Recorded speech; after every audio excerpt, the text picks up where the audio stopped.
Basically ನನ್ನ ಹೆಸರು ಅರುಣ್ ಶ್ರೀನಿವಾಸ್ ಅಂತ. ನಾನು ಬ್ಯಾಂಗ್ಳೂರ್ ನಿವಾಸಿ.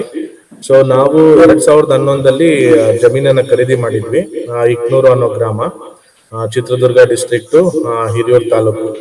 ಸೊ ನಾವು ಮುಂಚೆ ಜಮೀನಿನಲ್ಲಿ ಯಾವುದೇ ರೀತಿಯಾಗಿ ಬೆಳೆ ಮತ್ತೆ ಬೇರೆ ತರ ಯಾವ್ದನ್ನು ಮಾಡಿರ್ಲಿಲ್ಲ. ನಾವು ಮಾವು ಒಂದು 150ರಿಂದ 200 ಮಾವು ಗಿಡಗಳನ್ನ ಹಾಕಿದ್ವಿ. ಸೊ ಸೊ ಅಗ್ರಿಕಲ್ಚರ್ನ ಪಾರ್ಟ್ ಟೈಮ್ ತರ ಮಾಡ್ತಾ ಇದ್ವಿ. ಅಂದ್ರೆ ಆಫೀಸ್ಗೆ ನಾನು ಆಕ್ಚುಲಿ ಓದಿರೋದು MBA ಇನ್ ಫಿನಾನ್ಸ್ ಮಾಡಿ ನಾನು ಒಂದು ಖಾಸಗಿ ಕಂಪನಿನಲ್ಲಿ ಸೀನಿಯರ್ ಫಂಡ್ ಅಕೌಂಟೆಂಟ್ ಆಗಿದ್ದೆ. ನಾರ್ದರ್ನ್ ಟ್ರಸ್ಟ್ ಅಂತ ಕಂಪನಿನಲ್ಲಿ ನಾನು ಸೀನಿಯರ್ ಫಂಡ್ ಅಕೌಂಟೆಂಟ್ ಆಗಿ ವರ್ಕ್ ಮಾಡ್ತಾ ಇದ್ದೆ. So almost I have experience of 13 years plus experience ಇದೆ.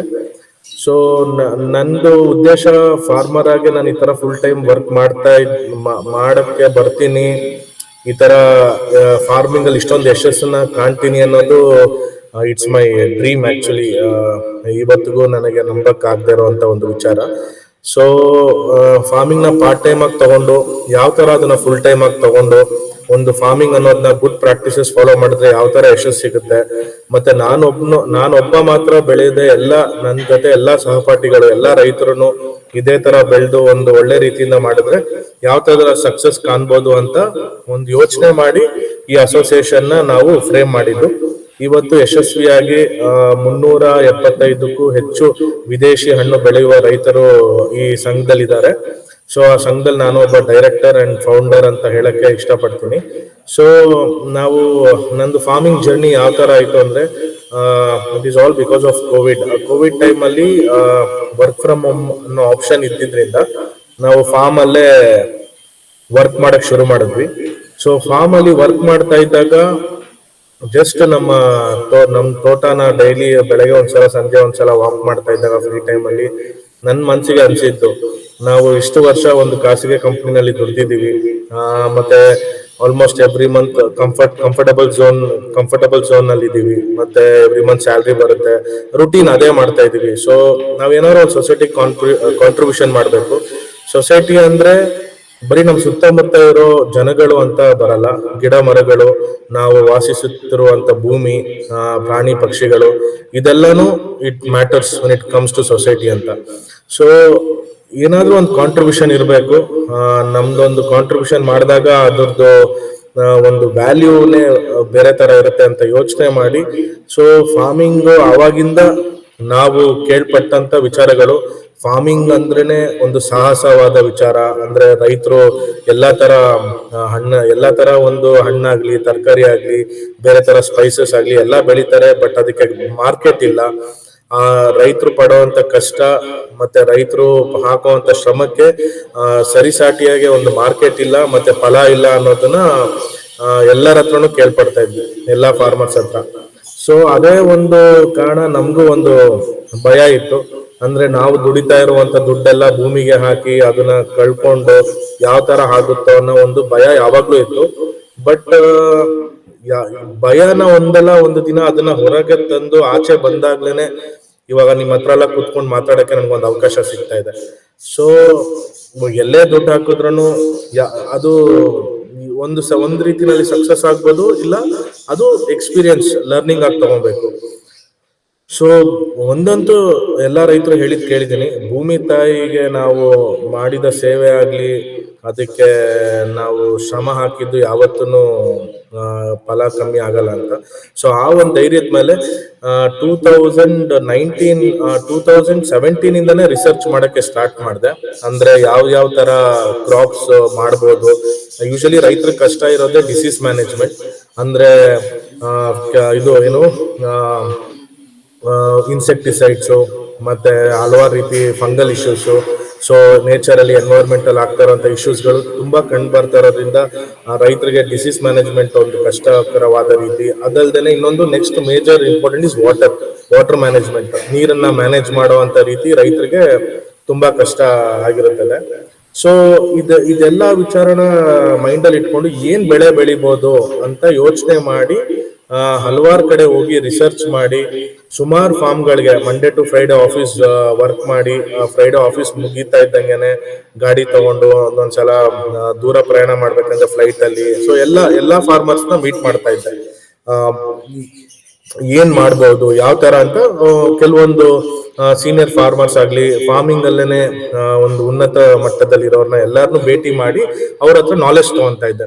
ಸೊ ಆವಾಗ ನನಗೆ ಗೊತ್ತಾಗಿದ್ದೆ ಡ್ರ್ಯಾಗನ್ ಫ್ರೂಟ್ ಬಗ್ಗೆ ವಿಚಾರ. ಸೊ ಡ್ರ್ಯಾಗನ್ ಫ್ರೂಟ್ ಅಂದ್ರೆ ಇಟ್ ಈಸ್ ಎ ಇದು ಕ್ಯಾಕ್ಟಸ್ ವೆರೈಟಿ. ಅದಕ್ಕೆ ನೀರಿನ ಇದು ತುಂಬಾ ಕಮ್ಮಿ ಬೇಕು, ಮತ್ತೆ ಡಿಸೀಸ್ ಇಸ್ ವೆರಿ ಬೇರ್ ಮಿನಿಮಲ್. ಅಂದ್ರೆ ಅದು ನಮಗೆ ಕ್ಯಾಕ್ಟಸ್ ಮುಳ್ಳಿನ ಜಾತಿ ಇರೋದ್ರಿಂದ ಸೊ ನಮಗೆ ಅದು ಕಾಯಿಲೆ ಬರೋದು ತುಂಬಾ ಕಮ್ಮಿ, ರೆಸಿಸ್ಟೆನ್ಸ್ ಪವರ್ ಇರುತ್ತೆ. ನ್ಯಾಚುರಲ್ ಆಗಿ ಆ ಪ್ಲಾಂಟ್ಗೆ ರೆಸಿಸ್ಟೆನ್ಸ್ ಪವರ್ ಇರುತ್ತೆ. ಮತ್ತೆ ಯಾವುದೇ ರೀತಿಯಂತ ಸಾಯಿಲ್ ಅಲ್ಲೂ it is suitable for cultivation ಅಂತ ಡ್ರ್ಯಾಗನ್ ಫ್ರೂಟ್ ಬಗ್ಗೆ ಓದಿದ್ದೆ, ಪ್ಲಸ್ ಅದ್ರ ಬಗ್ಗೆ ಹಲವಾರು ವಿಡಿಯೋಗಳನ್ನ ನೋಡಿದ್ದೆ. ಸೊ ಈ ತರ ಎಲ್ಲಾ ರೀತಿನ ಇನ್ಫಾರ್ಮೇಶನ್ಸ್ ನಾನು ಗ್ಯಾದರ್ ಮಾಡಿದೆ, ಐ ಕಲೆಕ್ಟೆಡ್. ಸೊ ಸಿಸ್ಟಮ್ಯಾಟಿಕ್ ವೇನಲ್ಲಿ ಮಾಡಿದೆ. ಅಂದ್ರೆ ಫಸ್ಟ್ ನಾನು ಯಾವಾಗ್ಲೂ ರಿವರ್ಸ್ ಇಂಜಿನಿಯರಿಂಗ್ ಅಂತೀವಿ ನಾವು ಕಾರ್ಪೊರೇಟ್ ಅಲ್ಲಿ. ಏನೇ ಒಂದು ಹೊಸ ಪ್ರಾಸೆಸ್ ಆಗ್ಲಿ, ಏನೇ ಒಂದು ಹೊಸ ರೀತಿ ಪ್ರಾಜೆಕ್ಟ್ಸ್ ಬಂದ್ರೆ ನಾವು ರಿವರ್ಸ್ ಇಂಜಿನಿಯರ್ ಮಾಡ್ತೀವಿ. ರಿವರ್ಸ್ ಇಂಜಿನಿಯರ್ ಅಂದ್ರೆ ಫಸ್ಟ್ ನಾವು ಮಾರ್ಕೆಟ್ ಯಾವ ತರ ಇದೆ, ಅದರಿಂದ ಬೆನಿಫಿಟ್ಸ್ ಏನಿದೆ, ಆಮೇಲೆ ಅದರಿಂದ ಕಷ್ಟ ಚಾಲೆಂಜಸ್ ಏನಿದೆ, ಫಸ್ಟ್ ನಾವು ಚಾಲೆಂಜಸ್ ಐಡೆಂಟಿಫೈ ಮಾಡ್ತೀವಿ. ಸೊ ನಾವು ಚಾಲೆಂಜಸ್ ಐಡೆಂಟಿಫೈ ಮಾಡಿದಾಗ ನಮಗೆ ಆ ಚಾಲೆಂಜಸ್ ಮೇಲೆ ವರ್ಕ್ ಮಾಡ್ತಾ ಹೋಗ್ತಾ ಇದ್ದಾಗ ಅದ್ರ ಬರುವಂತ benefits it will be very easy. So same ಅದೇ ಕಾನ್ಸೆಪ್ಟ್ ನಲ್ಲಿ ನಾನು ಅದ್ರದ್ದು ಚಾಲೆಂಜಸ್ ಫಸ್ಟ್ ಹುಡ್ಕಕ್ ಸ್ಟಾರ್ಟ್ ಮಾಡಿದೆ. ಅಂದ್ರೆ ಈ ಡ್ರ್ಯಾಗನ್ ಫ್ರೂಟ್ ಹಾಕೋದ್ರಿಂದ ಮಾರ್ಕೆಟಿಂಗ್ ಏನಿದೆ, ಮತ್ತೆ ಈ ಹಣ್ಣಿನ ಮೂಲ ಯಾವುದು, ಎಲ್ಲಿಂದ ಈ ಹಣ್ಣು ಬಂತು, ಸೊ ನಮ್ ಇಂಡಿಯಾಗೆ ಹೆಂಗ್ ಬಂತು, ನಮ್ ಕರ್ನಾಟಕದಲ್ಲಿ ಹೆಂಗ್ ಸ್ಟಾರ್ಟ್ ಮಾಡಿದ್ರು. ಸೊ ಈ ಎಲ್ಲಾ ತರನು ನನಗೆ ಕ್ವಶನ್ಸ್ ನ ಬಿಲ್ಡ್ ಮಾಡ್ಕೊಂಡು ಆ ಕ್ವಶನ್ಸ್ಗೆಲ್ಲ ಉತ್ತರ ಹುಡ್ಕಕ್ಕೆ ನನ್ನ ಜರ್ನಿನ ಸ್ಟಾರ್ಟ್ ಮಾಡಿದೆ.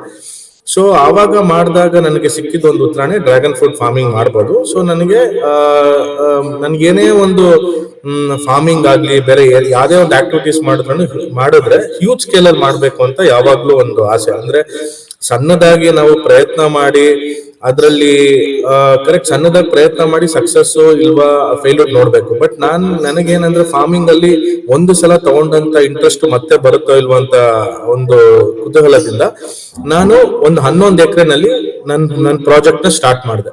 It's a big project almost the expense amount ನನ್ನ ಖರ್ಚು ಮತ್ತೆ ಒಂದು 45 ರಿಂದ 50 ಲಕ್ಷ ಬಿತ್ತು first year. So dragon fruit ನಾನು ಆ ರೀತಿನಲ್ಲಿ ಸ್ಟಾರ್ಟ್ ಮಾಡಿದೆ. ಅಂದ್ರೆ ನಾನು ಸೇವ್ ಮಾಡಿರೋತಕ್ಕಂತ ಅಮೌಂಟ್, ಸ್ಟಾಕ್ಸ್, ಶೇರ್ಸ್ ಎಲ್ಲಿದೋ ಎಲ್ಲ ಅಮೌಂಟ್ ನ ಪೂಲ್ ಮಾಡಿ ಸ್ಟೇಜ್ ಬೈ ಸ್ಟೇಜ್ ವರ್ಕೌಟ್ ಮಾಡಿದೆ. ಅಂದ್ರೆ ಅದಕ್ಕೆ ಬೇಕಾಗಂತ ರಿಂಗು, ಪೋಲು ಸಿಸ್ಟಮ್, ಅದು ಸ್ಟ್ರಕ್ಚರ್ ಯಾವ ತರ, ಅದಕ್ಕೆ ಸಿಸ್ಟಮ್ ಯಾವ ತರ ತರಬೇಕು, ಅದಕ್ಕೆ ಕಾಸ್ಟ್ ಎಷ್ಟು ಎಫೆಕ್ಟಿವ್ ಆಗುತ್ತೆ, ನಾನೇ ಮಾಡಿದ್ರೆ ಎಷ್ಟಾಗುತ್ತೆ, ಔಟ್ಸೋರ್ಸಿಂಗ್ ಮಾಡಿದ್ರೆ ಎಷ್ಟಾಗುತ್ತೆ ಅಂತ ಪ್ರತಿಯೊಂದು ಸಿಸ್ಟಮ್ಯಾಟಿಕ್ ವೇ ನಲ್ಲಿ ನಾನು ಎಲ್ಲ ಕ್ಯಾಲ್ಕುಲೇಷನ್ ಮಾಡಿ ಎಷ್ಟು ಕಮ್ಮಿ ಮಾಡ್ಬೋದು ಅಂತ ಪ್ರಾಜೆಕ್ಟ್ ತರನೇ ಮಾಡಿ ಡ್ರ್ಯಾಗನ್ ಫ್ರೂಟ್ ನ ಸ್ಟಾರ್ಟ್ ಮಾಡಿದೆ. ಸೊ ಆವಾಗ ಮಾಡ್ಬೇಕಾದಾಗ ನಾನು ಮಾರ್ಕೆಟಿಂಗ್ ಅಂದ್ರೆ 1 ವರ್ಷದ ಬೆಳೆ ಅದು ಡ್ರ್ಯಾಗನ್ ಫ್ರೂಟ್. ಸೊ 1 ಇಯರ್ ಅಲ್ಲೇ ಬೆಳೆ ಬರೋದಕ್ಕೆ ಸ್ಟಾರ್ಟ್ ಆಯ್ತು. ಸೊ ಆವಾಗ ಮಾರ್ಕೆಟಿಂಗ್ ಅನ್ನೋ ಒಂದು ವಿಚಾರ ಫಸ್ಟ್ ನಾನು ಐಡೆಂಟಿಫೈ ಮಾಡಿದೆ. ಅಂದ್ರೆ ಯಾವ್ಯಾವ ಸ್ಟೇಟ್ಸ್ ಅಲ್ಲಿ ಡಿಮ್ಯಾಂಡ್ ಇದೆ, ಎಲ್ಲೆಲ್ಲಿ ಕಳಿಸಬಹುದು ಅಂತ ಇದೆಲ್ಲ ರೀತಿನಲ್ಲಿ ಮಾಡಿ ನಾನು ಹಾಕಿರುವಂತ ಅಮೌಂಟ್ ನನಗೆ ಮೊದಲನೇ ವರ್ಷನೇ I almost got my expenditure amount plus profit. ನಾನು ಮೊದಲನೇ ವರ್ಷನೇ 120 ರೂಪಾಯಿ ಹಂಗೆ ಆವರೇಜ್ ಪ್ರೈಸ್ ನಲ್ಲಿ ನನಗೆ ಒಂದು 60 ಟನ್ ಬಂತು. ಅಲ್ಲಿಗೆ ನಾನು ಒಂದು 70 ಲಕ್ಷ ಗಳಿಸಿದೆ. ಸೊ ಅದರಲ್ಲಿ ನನಗೆ ಹಾಕಿದ್ದ ಅಮೌಂಟ್ ಪ್ಲಸ್ ಲಾಭ ಬಂತು. ಸೊ ಅದರಲ್ಲಿ ನಾನು ಒಂದು ಯಶಸ್ಸನ್ನು ನೋಡಿದೆ. ಮತ್ತೆ ನನಗೆ ವ್ಯವಸಾಯದಲ್ಲಿ ಈ ತರ ಒಂದು ಲಾಭ ಇದೆ, ಲಾಭ ಅನ್ನೋದಕ್ಕಿಂತ ಖುಷಿ ಇದೆ, ಮನಸ್ಸಿಗೆ ನೆಮ್ಮದಿ ಇದೆ, ಮತ್ತೆ ನಾನು ಕಲಿಯುವಂತ ವಿಚಾರ ತುಂಬಾ ಇದೆ, ಮತ್ತೆ ನನಗೆ ಜನಗಳು ಸಂಪರ್ಕ ಸಿಕ್ಕಿದ್ದು ಅದೊಂದು ಕಡೆ ಖುಷಿ. ಸೊ ಇದೆಲ್ಲಾ ತರ ಇದ್ದಾಗ ಸೊ ಐ ಡಿಸೈಡೆಡ್. ಸೊ ನನಗೆ ಇಷ್ಟೊಂದು ಇವಾಗ ಎಂಡ್ ಆಫ್ ದ ಡೇ ಎಲ್ಲರೂ ದುಡಿಯೋದೇ self respect and self happiness. So ಅದೆರಡೂ ನನಗೆ ಇಲ್ಲಿ ಸಿಕ್ಕಿದಾಗ ನಾನು ಇನ್ನೇನ್ ಮಾಡ್ತಾ ಇದ್ದೀನಿ ಕಾರ್ಪೊರೇಟ್ ಅಲ್ಲಿ ಅಂತ ಯೋಚನೆ ಮಾಡಿ, ಸೊ ಒನ್ ಫೈನ್ ಡೇ ಯೋಚನೆ ಮಾಡಿ ಐ ರಿಸೈನ್ ಮೈ ಜಾಬ್. ಅಂದ್ರೆ 2023 ಐ ರಿಸೈನ್ ಮೈ ಜಾಬ್. ನಾನು ಏನು ಒಂದು ಹೈಯೆಸ್ಟ್ ಪೋಸ್ಟ್ ಅಲ್ಲಿ ಇದ್ದೆ ನಾನು ಖಾಸಗಿ ಕಂಪನಿನಲ್ಲಿ, ಆ ಜಾಬ್ ನ ರಿಸೈನ್ ಮಾಡಿ ಫುಲ್ ಟೈಮ್ ಫಾರ್ಮಿಂಗ್ ಬಂದೆ. ಸೊ ಫುಲ್ ಟೈಮ್ ಫಾರ್ಮಿಂಗ್ ಬಂದಾಗ ನನ್ನ ಫಾರ್ಮ್ ನ ಸಿಸ್ಟಮ್ಯಾಟಿಕ್ ವೇ ನಲ್ಲಿ ಮಾಡಿದ್ದೀನಿ. ಅಂದ್ರೆ ಪ್ರತಿಯೊಂದು ಲೇಬರ್ ಇಂದ ಹಿಡಿದು ಫ್ರೂಟ್ಸ್ ಎಷ್ಟು ಬರುತ್ತೆ, ಸ್ಟಾಕ್ ಎಷ್ಟಿರುತ್ತೆ, ಎಲ್ಲ ಒಂದು ಕಾರ್ಪೊರೇಟ್ ಸಿಸ್ಟಮ್ ಅಲ್ಲಿ ಎಲ್ಲ ಇದನ್ನ ಮಾಡಿ ಸಿಸ್ಟಮೈಸ್ ಮಾಡಿ, ನಾನು ಇದ್ರೂ ಇಲ್ಲ ಅಂದ್ರೂ ಸಹಿತ ಫಾರ್ಮಿಂಗ್ ಅಲ್ಲಿ ಏನೇನು ನಡಿಬೇಕೋ check list, as per the check list farming practices ನಡೀತಾ ಇರುತ್ತೆ. ಸೊ ಮುಂದೇನು ಅಂತ ಕ್ವಶನ್ ಆದಾಗ್ಲೇ ನನ್ನ ಆಲೋಚನೆ, ನಾನು ಒಬ್ಬ ಇಷ್ಟು ಚೆನ್ನಾಗಿ ಮಾಡಿ ಸಿಸ್ಟಮ್ಯಾಟಿಕಲ್ ವೇನಲ್ಲಿ ಮಾಡಿ ಬೆಳೆದಿದ್ದೇನೆ. ಸೊ ಇದೇ ತರ ಫಸ್ಟ್ ನಮ್ ಕರ್ನಾಟಕದಲ್ಲಿ ಎಷ್ಟು ಜನ ರೈತರು ಕಷ್ಟ ಪಡ್ತಾ ಇರ್ತಾರೆ, ಅವ್ರನ್ನೆಲ್ಲ ಒಂದು ಗುಂಪು ಅಂತ ಸೇರಿಸಿ ನಾವು ಒಂದು ಒಳ್ಳೆ ರೀತಿಯಲ್ಲಿ ತಗೊಂಡೋದ್ರೆ, ನನ್ನ ಒಬ್ಬನ್ ಸಿಕ್ಕಿದ ಯಶಸ್ಸು ಎಲ್ಲರಿಗೂ ಸಿಕ್ಕಿದ್ರೆ ಅದು ಯಾವ ತರ ಇರುತ್ತೆ. ಸೊ ಒಂದು ಎನ್ವೈರ್ಮೆಂಟ್ ನ ಚೇಂಜ್ ಮಾಡ್ಬೋದಲ್ಲ. ಸೊ ಇವಾಗ ನಾನು ಅಗ್ರಿಕಲ್ಚರ್ ಬಂದೆ, ಸಿಸ್ಟಮ್ ಮಾಡಿದೆ, ಅದರಿಂದ ಒಳ್ಳೆ ಅರ್ನಿಂಗ್ಸ್ ನೋಡ್ತಾ ಇದ್ದೀನಿ. ಸೊ ನನ್ನ ಕೆಲಸ ಅಷ್ಟಕ್ಕೆ ಮುಗೀತು ಅಂತ ನಾನು ಸುಮ್ಮನೆ ಕೂರಿಲ್ಲ. ಮುಂದಕ್ಕೆ ಏನ್ ಮಾಡ್ಬೋದು, ಮುಂದಕ್ಕೆ ಯಾವ ತರ ಸಾಧನೆ ಮಾಡ್ಬೋದು, ಯಾವ ತರ ಇದನ್ನ ತಗೊಂಡೋಗ್ಬೋದು ನೆಕ್ಸ್ಟ್ ಲೆವೆಲ್ಗೆ ಅಂತ ನಾವು ಇವಾಗ ನಂದು ಪ್ರೆಸೆಂಟೇಶನ್ ಸ್ಲೈಡ್ ಅಲ್ಲಿ ತೋರಿಸ್ತೀನಿ, ಶೇರ್ ಮಾಡ್ತೀನಿ. ಅಲ್ಲಿ ಒಂದು ಯೋಚನೆ ಬಂದಂತದ್ದೇ Karnataka exotic fruit farmers association, KEFA ಅಂತ. ಸೊ ನಮ್ಮಲ್ಲಿ ಬೇರೆ ದಾಳಿಂಬೆ ಬೆಳೆಯೋ ಸಂಘ ಇದೆ, ಮತ್ತೆ ತರಕಾರಿಗಳ ಸಂಘ ಇದೆ, ಮತ್ತೆ ಹಲವಾರು ರೀತಿಯ ಸಂಘಗಳಿದೆ. ಸೊ ಎಕ್ಸಾಟಿಕ್ ಫ್ರೂಟ್ಸ್ ಅನ್ನೋದು ಒಂದು ತರ ವಿದೇಶಿನಲ್ಲಿ ಬೆಳೆಯುವಂತ ಹಣ್ಣು ನಾವ್ ಇಷ್ಟು ದಿನ ಇಂಪೋರ್ಟ್ ಮಾಡಿಸ್ಕೊಂತ ಇದ್ವಿ ನಮ್ಮ ದೇಶಕ್ಕೆ. ಸೊ ನಾವ್ ಯಾಕೆ ಅದನ್ನ ಇಲ್ಲೇ ಬೆಳಿಬಾರ್ದು? ಸೊ ನಮ್ಮ ಇಂಡಿಯಾ ನೋಡಿದ್ರೆ ವಿ ಆರ್ ಸೋ ಬ್ಲೆಸ್ಡ್. ನಾವ್ ಎಷ್ಟು ಬ್ಲೆಸ್ಡ್ ಅಂದ್ರೆ ಎಲ್ಲಾ ತರ ಟ್ರಾಪಿಕಲ್ ವೆದರ್ ಸಿಸ್ಟಮ್ ಮತ್ತೆ ಕ್ಲೈಮೇಟ್ ಕಂಡೀಷನ್ಸ್ ನಮ್ಮ ಇಂಡಿಯಾದಲ್ಲಿ ಇದ್ದಷ್ಟು ಬೇರೆ ಯಾವ ಕಂಟ್ರೀಸ್ ಅಲ್ಲೂ ಇಲ್ಲ. ಸೊ ನಮ್ ದೇಶದಲ್ಲಿ ಕೋಲ್ಡ್ ವೆದರ್ ಇದೆ, ಹ್ಯೂಮಿಡ್ ವೆದರ್ ಇದೆ, ಮತ್ತೆ ತುಂಬಾ ಬಿಸಿಲಂತ ವೆದರ್ ಇದೆ. ಸೊ ಎಲ್ಲಾ ತರ ಫ್ರೂಟ್ಸ್ ಬೆಳಿಬಹುದು, ಅಂದ್ರೆ ರಾಂಬುಟಾನ್ ಬೆಳಿಬಹುದು, ಲಿಚಿ ಬೆಳಿಬಹುದು, ಮ್ಯಾಂಗೋಸ್ಟಿನ್ ಬೆಳಿಬಹುದು, ಅವಕ್ಯಾಡೋ ಬೆಳಿಬಹುದು, ಪೊಮಗ್ರನೇಟ್ ಬೆಳಿಬಹುದು, ಗ್ರೇಪ್ಸ್ ಬೆಳಿಬಹುದು. ಸೊ ನೀವು ಇಂಥ ಹಣ್ಣು ಹೊರ ದೇಶದ್ದು ಗುರುತಿಸಿದ್ರೆ ಅದ್ ಎಲ್ಲಾ ಹಣ್ಣು ಇಲ್ಲೇ ಬೆಳಿತಾ ಇದ್ವಿ. ಬಟ್ ಇಷ್ಟು ದಿನ ನಾವು ಕಾರ್ಪೊರೇಟ್ ಅಲ್ಲಿ ಕೂತು ಕಾರ್ಪೊರೇಟ್ ಕಂಪ್ನಿಗಳಿಗೆ ನಮ್ ಬುದ್ಧಿನೆಲ್ಲ ಕೊಟ್ಟು ನಾವು ಅಲ್ಲಿ ಅವರು ನಮಗ್ ಕೊಡ್ತಾ ಇರುವಂತ ಹೈ ಪ್ಯಾಕೇಜ್ ಅಲ್ಲಿ ಕಂಫರ್ಟ್ ಝೋನ್ ಅಲ್ಲಿ ಕೂತಿದ್ವಿ. ಸೊ ಹೊರಗ್ ಬಂದಾಗ ಗೊತ್ತಾಯ್ತು ಇಷ್ಟೊಂದು ಪ್ರತಿಭೆಗಳು ರೈತರಿದ್ದಾರೆ, ಟ್ಯಾಲೆಂಟ್ ಇದೆ. ಎಕ್ಸಾಟಿಕ್ ಫ್ರೂಟ್ ಅನ್ನೋದು ನಾವ್ ಏನು ದಿನ ಮಾರ್ಕೆಟ್ ಅಲ್ಲಿ ನೋಡ್ತೀವೋ, ಸೊ ಆ ಫ್ರೂಟ್ಸ್ ಎಲ್ಲ ನಮ್ ಇಂಡಿಯಾದಲ್ಲೇ ಬೆಳಿತಾರೆ ಅನ್ನೋ ಒಂದು ವಿಚಾರ ಗೊತ್ತಾಯ್ತು ನಮ್ಗೆ. ಸೊ ನಾವು ಒಂದು 15 ಜನ ಡೈರೆಕ್ಟರ್ಸ್ ಫ್ರೇಮ್ ಮಾಡಿದ್ವಿ ಇದ್ರಲ್ಲಿ, ಅಂದ್ರೆ ಎಲ್ಲ ಲೈಕ್ ಮೈಂಡೆಡ್ ಪೀಪಲ್. ಅದರಲ್ಲಿ ಏಜ್ಡ್ ಪೀಪಲ್ ಇದ್ದಾರೆ, ಮತ್ತೆ ರಿಟೈರ್ಡ್ ಗವರ್ಮೆಂಟ್ ಅಫಿಷಿಯಲ್ಸ್ ಇದ್ದಾರೆ. It's a combination of youngsters to experienced people. So ನಾವೆಲ್ಲರೂ ಸೇರಿ ಮಾಡಿ ಅಂತಿದ್ದು ಸಂಘ ಇದು. ಸೊ ಫಸ್ಟ್ ಈ ಸಂಘ ಮಾಡ್ಬೇಕಾದಾಗ ನಾವು ಒಂದು 20 ಜನ ರೈತರಿದ್ವಿ ಅಷ್ಟೇ. ಸೊ ಆಮೇಲೆ ನಾವು ಎವ್ರಿ ವೀಕೆಂಡ್ ಟೈಮ್ ಸಿಕ್ಕಿದಾಗೆಲ್ಲ ಯೂಸ್ ಟು ಟ್ರಾವೆಲ್. ನಾವು ಎಲ್ಲ ಕಡೆ ಟ್ರಾವೆಲ್ ಮಾಡಿ ಎಲ್ಲಾ ತರ ರೈತರುಗಳನ್ನ ಸಂಪರ್ಕ ಮಾಡಿ, ಯಾವ್ಯಾವ ರೈತರು ನಮಗ್ ಗೊತ್ತಿಲ್ಲದೆ ಇರುವಂತ ಪ್ರದೇಶದಲ್ಲಿ ಇರುವಂತ ರೈತರನ್ನು ನಾವು ಇನ್ಫಾರ್ಮೇಶನ್ ಕಲೆಕ್ಟ್ ಮಾಡಿ ಅವರೆಲ್ಲರಿಗೂ ಈ ತರ ಒಂದು ಅಸೋಸಿಯೇಷನ್ ಇದೆ, ದಯವಿಟ್ಟು ಅಸೋಸಿಯೇಷನ್ ಮೆಂಬರ್ ಆಗಿ. ಸೊ ನಾವೆಲ್ಲರೂ ಮೆಂಬರ್ ಆಗಿ ನಮ್ದೊಂದು ವಾಯ್ಸ್ ರೈಸ್ ಮಾಡಿದ್ರೆ ನಾವೇ ಒಂದು ಮಾರ್ಕೆಟ್ ಕ್ರಿಯೇಟ್ ಮಾಡ್ಬೋದು ಅಂತ ಮಾಡಿರುವಂತ ಒಂದು ಸಂಘ Karnataka exotic fruit farmers association ಅಂತ. ಇದು 2022 ನಲ್ಲಿ ಈ ಅಸೋಸಿಯೇಷನ್ ಡಿಸೆಂಬರ್ ಅಲ್ಲಿ ಫ್ರೇಮ್ ಆಯ್ತು. ಸೊ ನಮ್ಮ ಈ ಅಸೋಸಿಯೇಷನ್ ಫ್ರೇಮ್ ಆಗೋದಕ್ಕೆ ಮೂಲ ಕಾರಣ ನಮ್ಮ ಕರುಣಾಕರನ್ ಸರ್. ಇವರು ನಮ್ಮ ಗುರುಗಳು ಅಂತಾನು ಹೇಳಕ್ ಇಷ್ಟಪಡ್ತೀನಿ. ಇವರು ನಮ್ಮ IHR principal scientist, IHR Indian institute of horticulture research centre, central government principal scientist. ನಮ್ ಡ್ರ್ಯಾಗನ್ ಫ್ರೂಟ್ ನ ಫಸ್ಟ್ ಕರ್ನಾಟಕಕ್ಕೆ ತಂದಿದ್ದೆ ಇವರೇ, ವಿಯೆಟ್ನಾಂ ಇಂದ. ಸೊ ಇವರಿಂದ ಬೆಳೆದಂತ ಶಿಷ್ಯಂದ್ರು ಅಂತ ಹೇಳಕ್ಕೆ ನಾನು ತುಂಬಾ ಗೌರವ ಪಡ್ತೀನಿ. ಯಾಕಂದ್ರೆ ಆ ಟೈಮಲ್ಲಿ ನಮ್ಗೆ ಆ ಕಾನ್ಫಿಡೆನ್ಸ್ ಕೊಟ್ಟು, ನಮ್ಗೆ ಆ ಸಪೋರ್ಟ್ ಕೊಟ್ಟು ಮಾಡಿ, ನೀವು ನಿಮ್ಮಂತ ಯಂಗ್ಸ್ಟರ್ಸ್ ಮುಂದಕ್ಕೆ ಬರ್ಬೇಕು, ನೀವೆಲ್ಲ ಮಾಡಿ, ನೀವು ಮಾಡಿದ್ರೆ ನೆಕ್ಸ್ಟ್ ಫ್ಯೂಚರ್, ನೆಕ್ಸ್ಟ್ ಇಂಡಿಯಾ ಅಂತ ಅಂದಾಗ್ಲೇ ನಮ್ಮಲ್ಲಿ ದಿನ ಅಂದ್ರೆ ಇವಾಗ ಹೆಂಗೆ ಪ್ರತಿ ಒಂದು ಹೆಜ್ಜೆನಲ್ಲೂ ಒಂದು ಗುರುಗಳು ಎಷ್ಟು ಮುಖ್ಯ ಆಗ್ತಾರೆ. ನಾವು ಶಾಲೆನಲ್ಲಾಗಿರ್ಬೋದು, ಕಾಲೇಜಲ್ಲಾಗಿರ್ಬೋದು, ಇಲ್ಲ ನೀವು ವರ್ಕ್ ಮಾಡ್ತಾ ಇರೋ ಸ್ಥಳಗಳಲ್ಲಾಗಿರ್ಬೋದು. ಸೊ ಅಂತ ಜಾಗದಲ್ಲಿ ನನಗೆ ನನ್ನ ಒಂದು ಫಾರ್ಮಿಂಗ್ ಫೀಲ್ಡ್ ಅಲ್ಲಿ ಸಿಕ್ಕಂತ ಒಂದು ಗುರುಗಳಿವರು. ಸೊ ನನಗೆ ಎಲ್ಲಾ ತರಾನು ಅಂದ್ರೆ ಏನು ಪ್ರೀ ಹಾರ್ವೆಸ್ಟಿಂಗ್, ಪೋಸ್ಟ್ ಹಾರ್ವೆಸ್ಟಿಂಗ್, ಯಾವ ತರ ನಾವು ಸಾಯಿಲ್ ನ ಮೇಂಟೈನ್ ಮಾಡ್ಬೇಕು ಅನ್ನೋದೆಲ್ಲ ಹೇಳ್ಕೊಟ್ಟು ನಮ್ಗೊಂಥರ ಈ ಒಂದು ಅಸೋಸಿಯೇಷನ್, ನೀವ್ ಯಾಕೆ ಈ ತರ ಒಂದು ಅಸೋಸಿಯೇಷನ್ ಮಾಡಬಾರ್ದು ಎಲ್ಲ ಅಂತ ನಮ್ ಬ್ಯಾಕ್ ಗ್ರೌಂಡ್ ಇಂದ ಪ್ರತಿದಿನ ಅಂದ್ರೆ ಎಷ್ಟೊತ್ತು ಫೋನ್ ಮಾಡಿದ್ರು ಒಂದು ಚೂರು ಎಸಿಟೇಷನ್ ಮಾಡ್ದೇನೆ ನಮಗೆ ಸಪೋರ್ಟ್ ಕೊಟ್ಟಂತ ಗುರುಗಳು ಇವರು ಕರುಣಾಕರನ್ ಸರ್ ಅಂತ. ಸೊ ಇವ್ರ ಗೈಡೆನ್ಸ್ ಇಂದಾನೆ ನಮ್ಮ ಅಸೋಸಿಯೇಷನ್ ಇವತ್ತು ಇಷ್ಟು ಸಕ್ಸಸ್ಫುಲ್ ಆಗಿ ಇದಾಗ್ತದೆ. ಮತ್ತೆ ನಮ್ಮಂತ ಯಂಗ್ಸ್ಟರ್ಸ್ ಗೆ ಒಂದು ಮೋಟಿವೇಶನ್, ಅಗ್ರಿಕಲ್ಚರಲ್ ಈ ತರ ಎಲ್ಲ ಮಾಡಬಹುದು ಅಂತ ಒಂದು ಟೆಕ್ನಾಲಜೀಸ್ ನ, ಮತ್ತೆ ನಮ್ಗೆ ಕಂಟಿನ್ಯೂಸ್ ಆಚೆ ಹೊರದೇಶಗಳಾಗ್ಲಿ ನಮ್ಮ ಇಂಡಿಯಾದಲ್ಲೇ ಇರುವಂತ ಒಂದು ಸಕ್ಸಸ್ಫುಲ್ ಫಾರ್ಮರ್ಸ್ ಗಾಗ್ಲಿ ಆ ಕಾಂಟ್ಯಾಕ್ಟ್ಸ್ ಕೊಡೋದು, ಅಲ್ಲೆಲ್ಲ ಕಳ್ಸಿಕೊಡೋದು, ಗೌರ್ಮೆಂಟ್ ಇಂದ ಏನೇನ್ ಫೆಸಿಲಿಟೀಸ್ ಬೇಕು ಅದನ್ನೆಲ್ಲ ಮಾಡ್ಕೊಡ್ತಾರೆ ನಮ್ಗೆ ಸರ್. ಸೊ ಸರ್ಗೆ we are always we have that gratitude for Karunakaran sir. So ನಮ್ಮ ಅಸೋಸಿಯೇಷನ್ ಪ್ರತಿಯೊಂದು ಸಂಸ್ಥೆಗೆ ಒಂದು ವಿಷನ್, ಮಿಷನ್ ಅಂದ್ರೆ ಒಂದು ಗುರಿ. ನಾವು ಅಸೋಸಿಯೇಷನ್ ಮಾಡಿದ್ವಿ, ಅಸೋಸಿಯೇಷನ್ಗೆ ಒಂದು ಗುರಿ ಇರುತ್ತೆ. ಅಂದ್ರೆ ನಾವು ಜಸ್ಟ್ ಅಸೋಸಿಯೇಷನ್ ಮಾಡ್ಬಿಟ್ಟು ಅದ್ರಲ್ಲಿ ಫಂಡ್ಸ್ ಕಲೆಕ್ಟ್ ಮಾಡಿ ಆ ದುಡ್ಡನ್ನ ಮಿಸ್ಯೂಸ್ ಮಾಡಬಾರ್ದು. ಸೊ ಅದನ್ನ ಹೆಂಗ್ ತಗೊಂಡೋಗ್ಬೇಕು, ಆ ಫಂಡ್ಸ್ ಹೆಂಗ್ ನಮ್ ರೈತರಿಗೆ ಯೂಸ್ ಆಗ್ಬೇಕು, ಮತ್ತೆ ಈ ಅಸೋಸಿಯೇಷನ್ ಇನ್ಕಮ್ ನ ಹೆಂಗ್ ಡಬಲ್ ಮಾಡ್ಬೇಕು, ಮತ್ತೆ ಯಾವ ತರ ಮಾಡ್ಬೇಕು ಅನ್ನೋ ಒಂದು ವಿಷನ್ ಅಂಡ್ ಮಿಷನ್ ನ ನಾವು ಸ್ಟೇಟ್ಮೆಂಟ್ ಮಾಡಿದ್ವಿ.